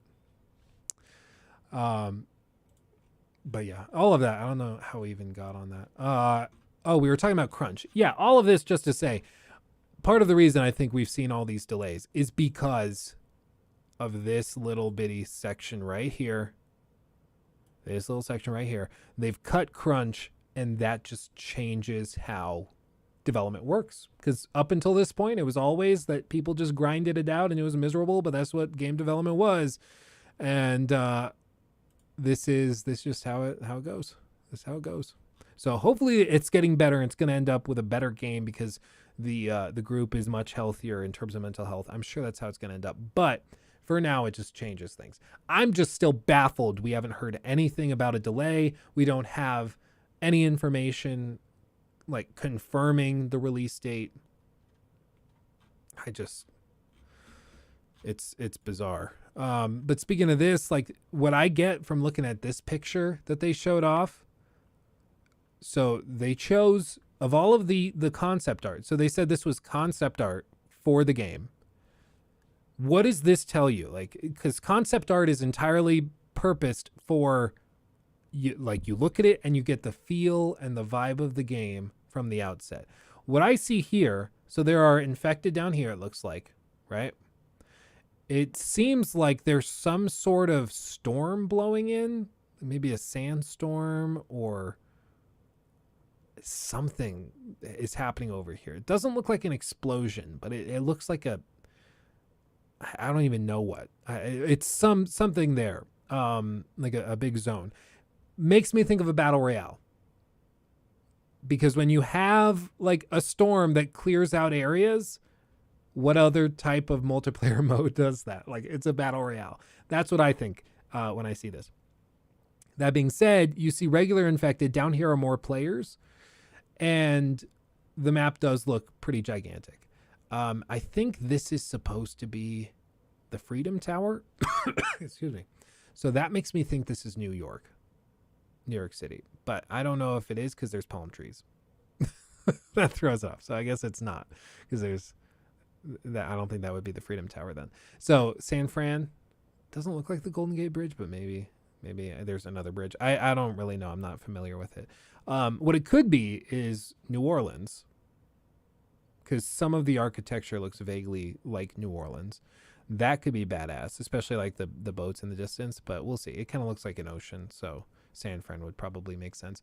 But all of that to say, if it actually is, I mean, for one, this doesn't look like a circle, like the typical circle in a battle royale. This looks like an actual zone that sort of pierces the map and then expands. And if that's the case, that could lead to some really dynamic gameplay, because you think about, let's do paint. So like, this is what I'm saying. So we have, this is what you come here for, the MS Paint demo. So if we have the map, let's just say, you know, based on what they showed, it's kind of like this is the map, and then this is all water, ooh, and there's boats. Maybe you can go on the water with boats to reposition. But what this looks like to me is, you see this storm blowing in? I think instead of just the stereotypical circle zone, excuse me, that just steadily gets smaller and smaller and smaller as the game goes on until you're in the final zone, what it looks like to me is that they're going to do this thing where the zone can come in from any angle and start cutting in as it expands. And what that would mean is that as the round goes on, the zone gets bigger and bigger as the storm blows in, but it pushes players out into these sections together, but it creates this bulge that could cut players off from each other to finish the round out. That would be interesting, especially if the round went kind of like this, and it starts like this, and then it keeps expanding until eventually, like, you think if a player's over here and then the other team's over here, how does this work as the zone continues to push? You know, until eventually these guys are cut off entirely. I think you'd have to have a system where there's like the gas masks that you can use, and perhaps it's just incredibly shortened. Yeah, you can do circles in MS Paint. I know, but look how clunky this is. I can do the ellipses. I could do that, but I mean, who wants to do that? Are you saying that my freestyle isn't great? Is that what you're suggesting? How dare you? How dare you? Excuse me. But it's interesting. I mean, again, it's just concept art, so maybe it's not going to be the case. But what it would suggest to me is that you would still need a way to flank through and push through the zone. And perhaps each subsequent zone gets thicker and thicker in the storm or something. But either way, it's an interesting concept. It also looks like, I mean, all of these interior sections are open. Perhaps every building in the map can be explored and you can go into it. It could be really, really interesting. And maybe along with the storm come the infected. So you can go into the storm, but the cover allows more infected to come through, and that makes it more dangerous. Who knows? But it could be interesting. What makes me think perhaps not a battle royale is that they said it is a mode with a story. So maybe there's like a battle royale mode, but being a story, I don't know if a battle royale is the best place for a story-based game. But maybe there's two modes. Maybe there's multiple modes in it. It is apparently a standalone game, but it's interesting. At the very least, I want to know more. You know, The Last of Us remake, I'm kind of like, cool. Whatever. You know, I'm not sold either way. I'm just like, okay, well, whatever. But with this is actually something I'm genuinely interested in. So we'll see.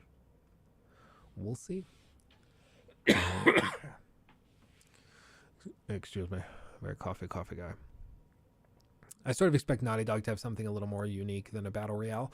Well, yeah, especially because he said there's a story in it. I think either that's going to be a mode in it, or there's going to be some different twist on it. Like, we know it started as a multiplayer mode, so maybe it did start as just a battle royale for The Last of Us Part 2, but then it expanded. I'm not sure. But there's no way that I can look at this and figure out what else this would be than usable in a battle royale. Because if, like, you just change this and it's a screenshot from the game, like, okay, it's a screenshot from the game. We have players here, players down there, infected down here, and then some big effect that wipes out a huge section of the map. Is that like a PvP mode? Like, how else does that work? You know, where else would that fit? So I think it has to be at least some sort of battle royale, at least an element to it. At least an element of it. Does it come to PC day one? I really don't know. I think it would make sense, especially because they're bringing the remake to PC, but who knows? I mean, PlayStation has struggled to find standalone like exclusives. Maybe this is what they do. Maybe they do it. I think part of the reason that they feel justified in bringing the remake to PC is because the game's already out. It's not gonna probably sell a lot of consoles, so they can kind of get away with it for the same reason that they're bringing all these other older games to PC. You know, but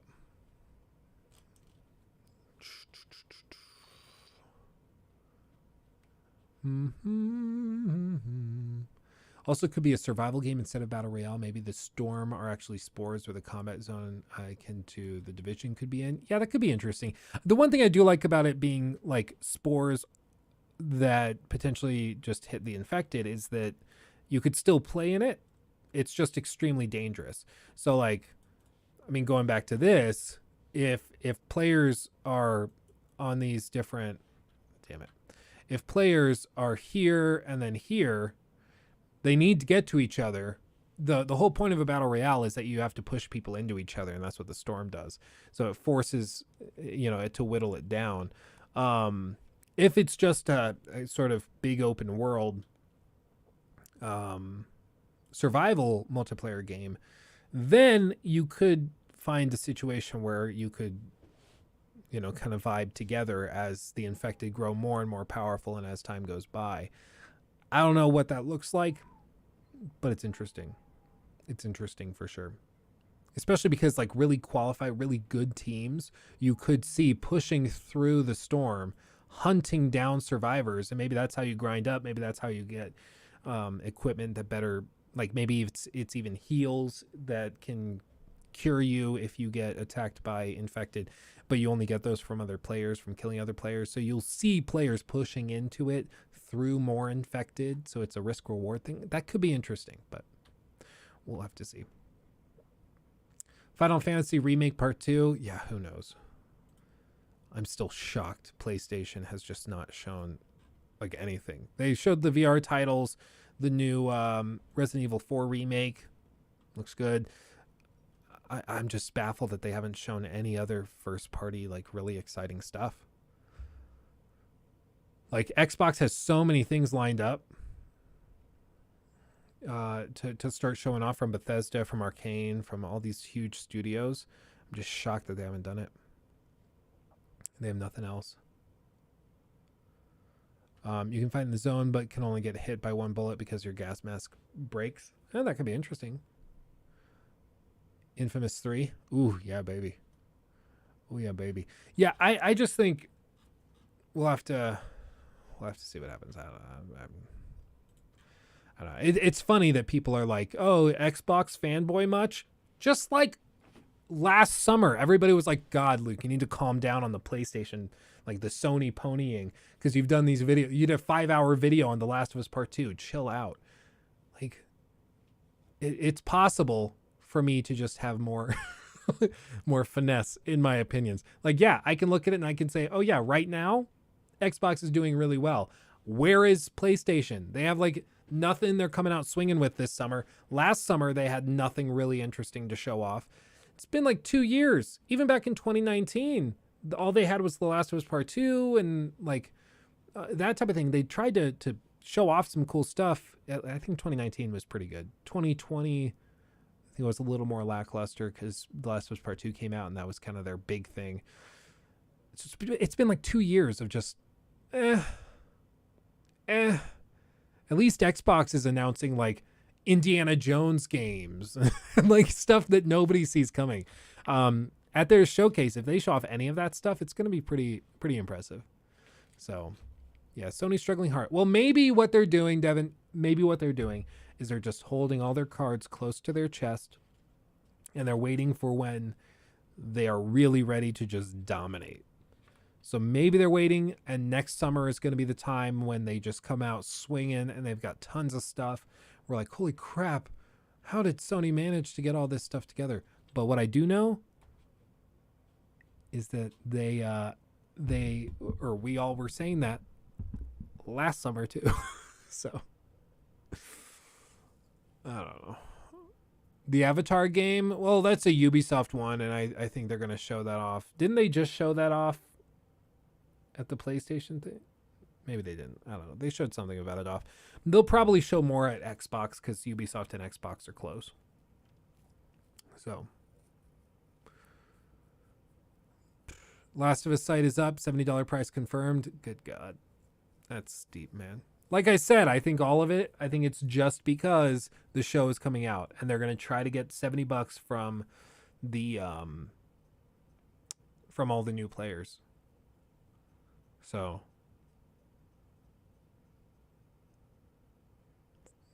Firefly Edition. What even is in the Firefly Edition that's not in the base edition?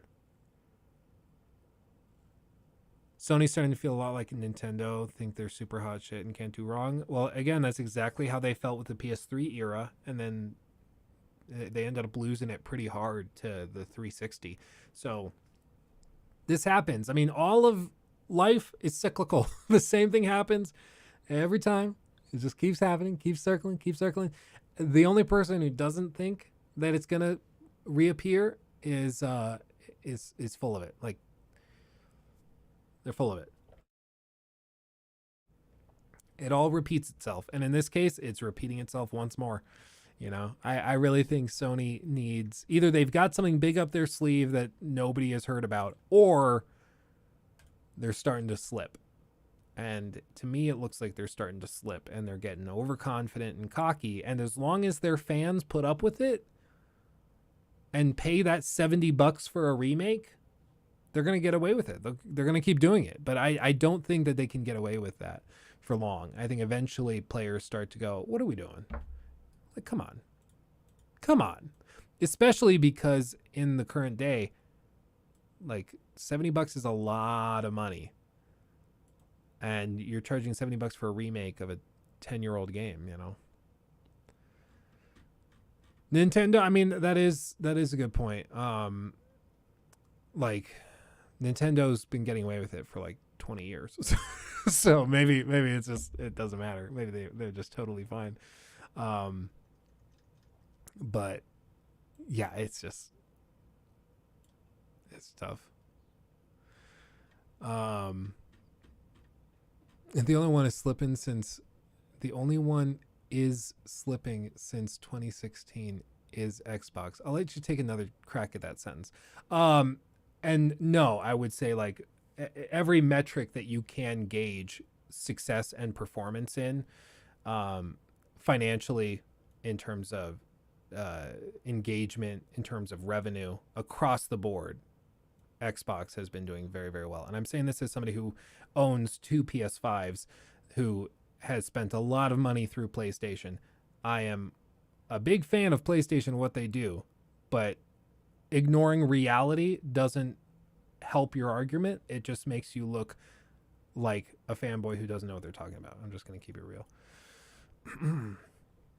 Breath of the Wild is still $50. Yeah, that's very tight and careful control of availability. They know what they're doing. They really do. They really do.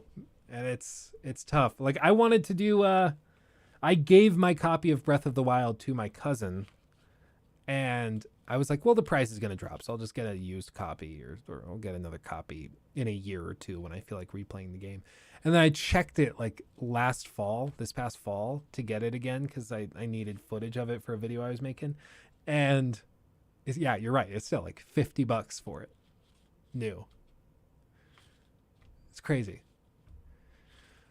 Yeah, the DLC and season pass is $40 on top of that. Yeah, so Nintendo's crazy, but Nintendo's always been crazy. I mean, they're like copyright striking people who use gameplay footage from like Smash Bros. It's insane. Like, Nintendo has always been kind of insane, but I mean, what are you gonna do? What are you gonna do? But Yeah, yo, cuz I need Breath of the Wild back, please and thank you. It's just baffling to me. But I mean, they get away. It's kind of like Apple.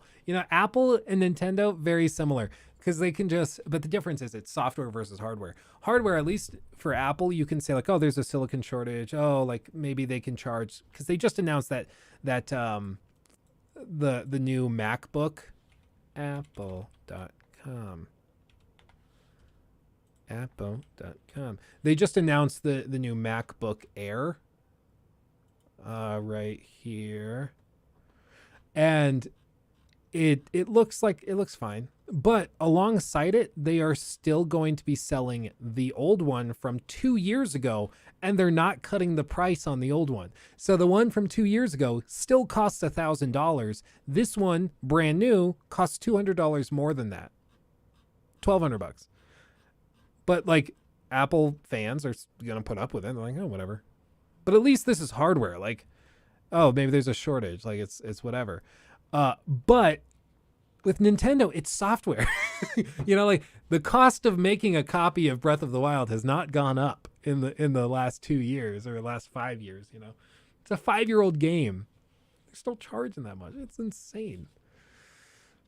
Looks like my MacBook Pro from 2017. Yeah, they squared off all the edges. They did bring back MagSafe though. I'm a fan of that. The actual magnetic plug. I like that.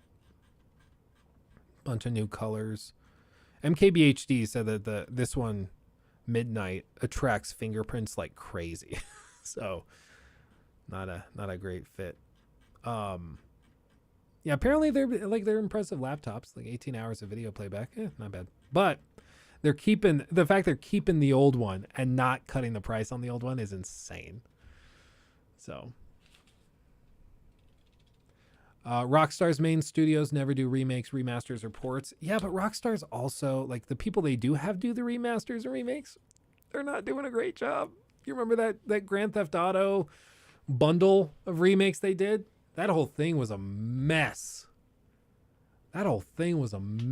So it's, I don't know. It's just, all of these companies, they get full of themselves. They think they're better than they need to be. Like, they think that they don't need to do the basic crap to put out a quality product. And they release broken piles of garbage. At least with Rockstar, when they released that Grand Theft Auto thing, it was like everybody agreed. Hey, what is this garbage? At least everybody kind of agreed on that. But with this, yeah, the rain in that remake was insane. Exactly. But everybody spoke up and said, this is unacceptable. The problem is with these other companies that do it, when the fanboys make excuses for them, it doesn't help you. It doesn't make things better. You have to be able to call it out and say, hey, this ain't it. What are we doing? Otherwise, they don't care. And furthermore, you got to put your money where your mouth is. If you think $70 for a Last of Us remake is too much, don't buy it. It's the same thing with the Skyrim remakes. Every generation, every new console, they release a new version of Skyrim and charge $60 for it every single time. Stop buying it. Like Todd said, the only reason we keep doing it is because people keep buying it. So if you don't want that to happen, just don't buy it. It's pretty straightforward, But cognitive dissonance, yeah, exactly. Max Vander, sorry, the text is really, really small. Max, what's up, Luke? Very long time viewer though. First time catching you live. All the best. Well, I'm glad you came out. I'm glad you said hi. It's good to see you. Thanks for watching.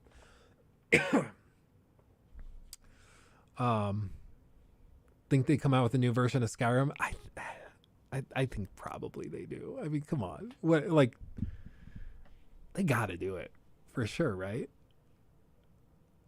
I think they do.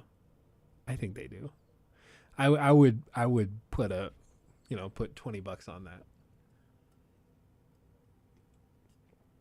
Have you seen the Kotaku article on Fallout 76's development? It's about crunch and how the project was completely mismanaged. I've not seen that, but I totally believe that. Yeah. You don't get a game like Fallout 76 if things are working properly. That only happens when things are going poorly. And it's going poorly. It's funny you mentioned Fallout 76 because let me see if I have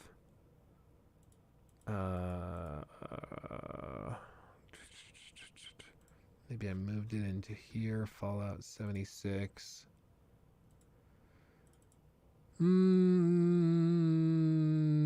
don't see it. Where would I have put it? Temp, desktop, content. Maybe this? Yes, it is this.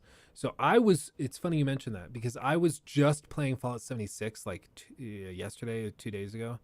And I was trying to get some footage collected.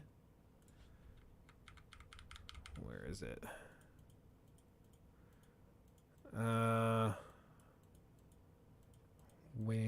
Where is my Fallout footage?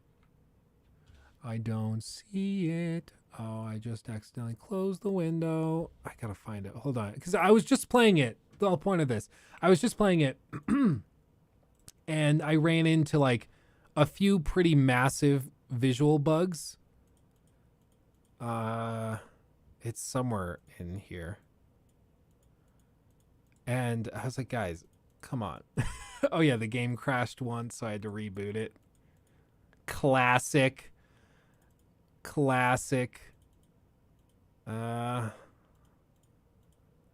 yeah, I recorded this because like in their terms of service that you hop on, this is bizarre. Look at this. So by creating an account, you agree that you do not own the account, any usernames created on the account, any content stored or associated with an account, such as digital and or virtual assets, achievements, virtual currency, and other downloadable content or related data associated with the account. You agree that you do not own any of that. Now, the reason they say that is so that if they have some sort of bug or glitch where you lose access to it, you can't sue them because you don't own it. They own it. So if you buy DLC, you don't actually own the DLC. They own the DLC, so you can't sue them if you get screwed out of it, if you lose access to it, if they shut down your account so that you can't play the DLC you bought. You can't do any of that because they are the actual owners of it. They do have a section in here about the EU and specifically basically like maybe I don't know where the section is. Yeah, if you live in the EEA, UK, Switzerland, all of these places, ZeniMax acknowledges there are certain guarantees, warranties, terms and conditions, blah, blah, blah, and liabilities such as that's different, imposed by the laws relating to the supply of goods. Basically saying, like, in these areas, there are different rules that apply that might make some of this not okay. We'll deal with that when we come to it. But we acknowledge that those rules might be different. Limiting liability are enforceable. But it was just funny because I was just about to click agree, and I was like, maybe I'll take a quick glance. And I looked at it, and it says, like, these terms and conditions containing a binding individual arbitration and class action waiver agreement. Again, by agreeing to this terms of service 6.0 before you play Fallout 76, you agree that you can't join a class action lawsuit and that you can't sue them. You have to go through arbitration with them. Just by agreeing to this, you lose access to it. Now, if that doesn't tell you just how confident they are in you liking their game, I don't know what does. Because this is just like, hey, before we let you try this, you can't sue us. It's like, why would I need to sue you? Well, it doesn't matter. Just, you can't sue us if you, like, before you do it, you can't sue us. Like, is something going to happen where I will want to sue you? Like, should I sue you? No. If you agree to this and play it, you can't sue us. Okay. It's unbelievable. But that's what we get from Bethesda Game Studios. That's what we get. So it's par for the course at this point. Let me. I don't know where that glitch glitch clip went. All of the content capture for Fallout 76 is totally screwed up because the game is still kind of broken. Let's be honest. It just is. It's funny. I was going to do like, maybe I still will do it. Like I gave Fallout 76 another chance video, and I was like actually trying to give it a chance, and it still sucks. It's still broken. It's amazing to me. But now I can't sue them because I agreed to the thing. UI Paper Luke, do a Bully critique if you're interested. I do really like Bully. I would like to do a Bully video. I did that video essay, I think it was the enigmatic case of the Bully 2 or of Bully 2, something like that. Basically just like trying to figure out whatever happened to the idea of a Bully sequel. So I would love to go back and do it. That would be a fun game to stream too. Go through Bully again. That would be fun. ZeniMax was one step ahead. You're damn right. You're damn right. Remember the SE helmet bag lawsuit? Yeah, the best thing about that Internet Historian video is he shows like they gave 500 atoms in exchange for the scandal, and the 500 atoms they gave you wasn't even enough to buy the bag that you paid real money for in real life in the game. You couldn't even get the bag in game. It's just amazing. Like, what are the odds that they screwed up that much? It's just utterly tremendous. Got a package. Anyway. Yeah, Star Wars. I would have loved to see Star Wars at this show. I don't know, just in general, I think this show, the more we've thought about it and talked about it, I'm kind of bummed out that we didn't see more. It's like, I get it, it's unprecedented times, but like, come on. At the end of the day, some of us got work in the morning. Come on. What are we doing? I have this sudden urge. Talk me out of it, guys. I have the sudden urge to just rearrange the entire studio. You ever get that where you're like, I don't need to rearrange my bedroom, but I want to? I have the sudden urge to do it. Like, what if we took the desk and moved it over here, and then the camera can angle in here into this little like alcove cubby? Tell me no. Everybody tell me no. Don't let me do this. Talk me out of it. Urges must be followed. Urges must be followed. You can't stop it. Tell me no. Tell me not to do this. It'll be such a time-consuming waste of time. Then I'm going to do it, and then I'm going to hate it, and then I just do it all the time. God damn it, guys. I do this all the time where I spend like way too much time rearranging shit and stuff. Like this. The starting screen. You guys might have noticed. We've got a freaking like record player for this.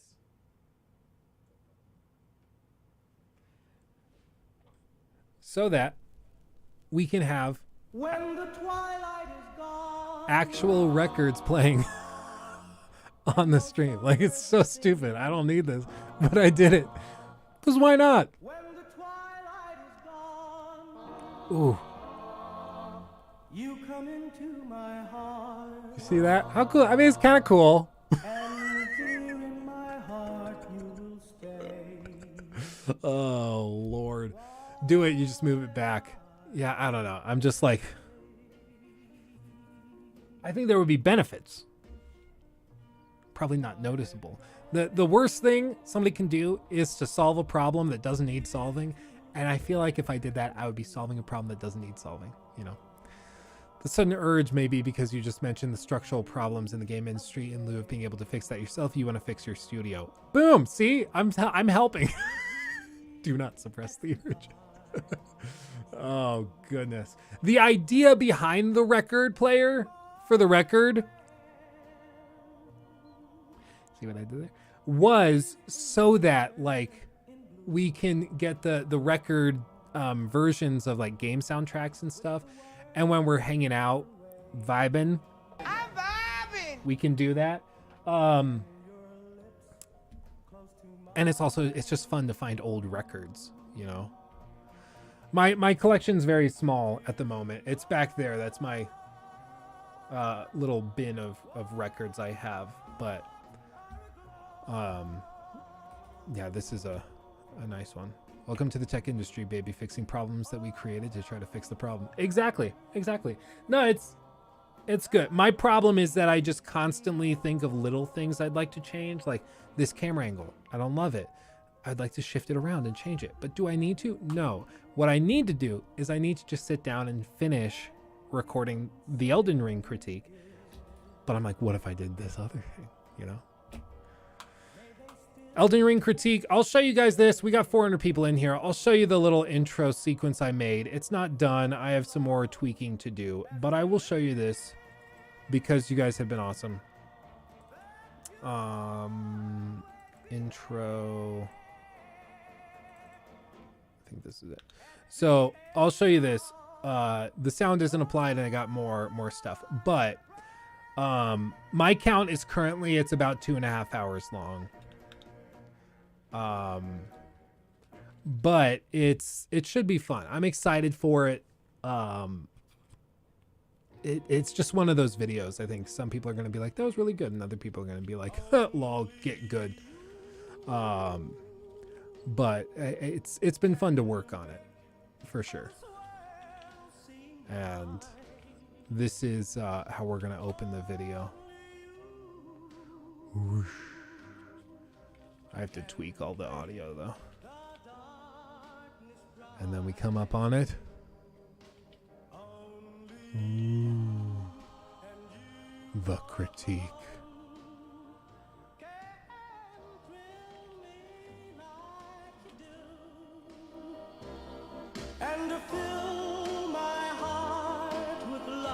Should I play this song through it?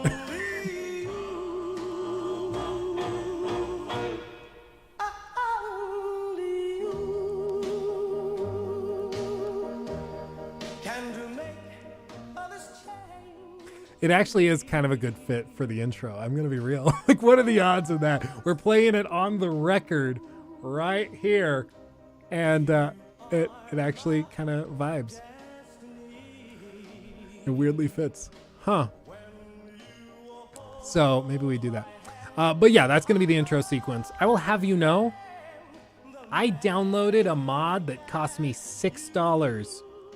Like, it's locked behind a Patreon wall from the creator. But that thing cost me $6. High production value, baby. That's what we do. I thought that was the music for the video. See, it works. I have to check to see if it's copyright limited, because I've told you guys this before. And then after this, we'll probably call it because my throat's going out and I keep hacking. But I made that Batman Arkham critique, the series critique. That video, 2.5 hours long. In the opening section for the Batman Arkham Knight portion and discussion, a little bit of a Frank Sinatra song plays. That little bit got the whole thing copyright struck for like 2.5 years or 2 years. I just re-enabled monetization on it because I was able to cut out that section with YouTube's tools. But just that one little section, that like 10-second section of audio, that thing, over the course of the life of that video, has probably cost me like $20,000 worth of ad revenue. So if you ever feel like, oh, I made an oopsie or I screwed something up, just remember, my choice to keep a small section of audio in that video cut me out of like a new car. So just, you know, whenever you feel bad, just remember like, oh, I bet Luke feels even stupider after that. What are you going to do? Yeah, it's like Universal Music, whatever. I forget the name of who owns it. It's insane, though. Yeah, what are we going to do? I thought YouTube pre-checks when uploading.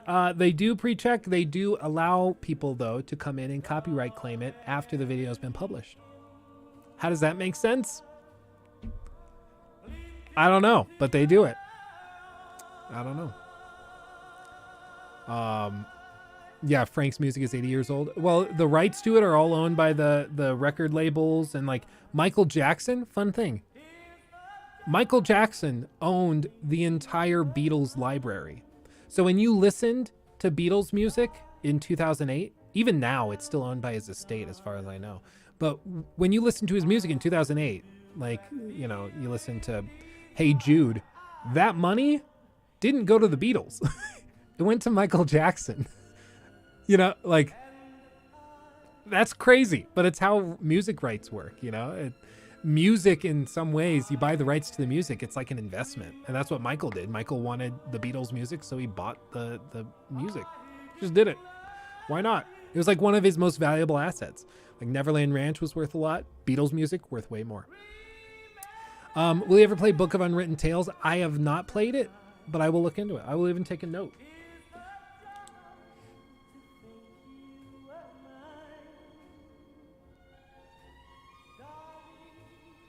Unwritten Tales.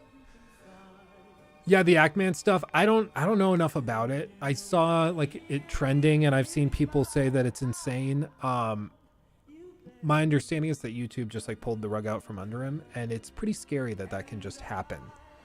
I don't know why it happened. I hope he gets it figured out, and if he can't get it figured out, I hope he gets himself a good lawyer and tackles it. Because same thing with Dr. Disrespect. Same thing, like that a big corporation can screw you over just because they don't like you. That's terrifying. Like they can screw you out of your livelihood just because. That's horrifying. So I hope he lands on his feet. I hope he creates maybe a Patreon or creates his own like gaming news website or gaming website where he can post his own videos. It's going to be tough, but now's the time to do it while everybody's talking about it. But I mean, you need very public cases like this, and you need to make the fight public, kind of like that H3H3 lawsuit that happened years ago, because it makes an example and sets the standard. But the Yakuza games, they're so massive and there's so many. I gotta pick my battles. I'd be open to it, but there's a lot. Outer Wilds, not Worlds, Wilds. Yeah, Outer Wilds is very good. We played it on stream like 4 or 5 years ago. I was still like in my college house. We had a really good time. Happy Birthday is owned by Disney. I think that was also Michael Jackson. I think Michael Jackson owned that too. Did Michael Jackson own Happy? Why is Eminem the most searched thing? Yeah, okay. You'll be happy to know that you can sing the world's most popular song free of charge. Until 3 years ago, that wasn't the case. That song is Happy Birthday to You, and no, neither Michael Jackson nor Paul McCartney ever owned it, despite what the gospel of Facebook has told you. Let's see what the actual article says, who owned it.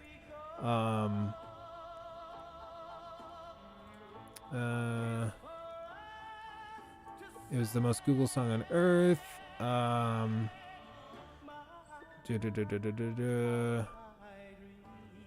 Did anyone own it? Let's see. According to the copyright, she and Mildred Patton would now collect royalties from anyone who sang the song Profit until 1991. Let's see. Warner Music bought Birch Tree for a cool $25 million, now owning the song. They declared their copyright on it until 2030. Okay, well, anyway, it's not Michael. Michael doesn't own it. That's the point. That's the point. I stand corrected. The name of the record playing in the background, this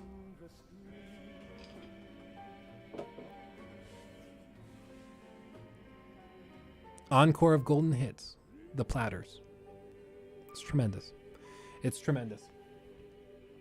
But I found it for like $2 at a used record store. It's crazy. I love it. He also owns Eminem's Masters, I think. That would make sense. That would be a good buy. Yeah, Platters is amazing. Truly, truly. Ghostwire Tokyo, I don't know, it doesn't look like... It doesn't look for me. It's just... It's not my thing. Next video going up tomorrow morning is about Assassin's Creed Origins. They just released a 60 FPS patch for it, so we went back in and I wanted to talk about it. We also look at it from the perspective of like where Assassin's Creed is today. So that will be up tomorrow morning. Right after that, we have the Kingdom Come Deliverance critique done. We have Horizon Forbidden West in the works. And then, of course, we just showed the intro sequence for Elden Ring. That is in the works as well. So, do I know when the next stream is? What day is it? Usually we're up Mondays. I really like streaming here. I will notice, or I will say, YouTube's stability has been very inconsistent. I don't know why. So you might have noticed the quality of the stream drop randomly. That's YouTube's end. Like on my end, everything is fine. It just seems to be YouTube. But normally we stream over on Twitch. Things are much more reliable over there as far as live stream is concerned. So if you want to come hang out with us, head over to Twitch, check that out. We would love to have you. We have all sorts of, sub badges, and it's a really good time over there. I recommend it. Love to see you over there. But yeah. So we'll try to be back Monday. I am trying to figure out a dedicated schedule that works really well. Tough thing is just right now, me and the missus, with the baby and everything, the schedule's really hard to pin down, but we will try to nail that down. I like YouTube. A lot of you guys have come out who we don't normally see over in the streams.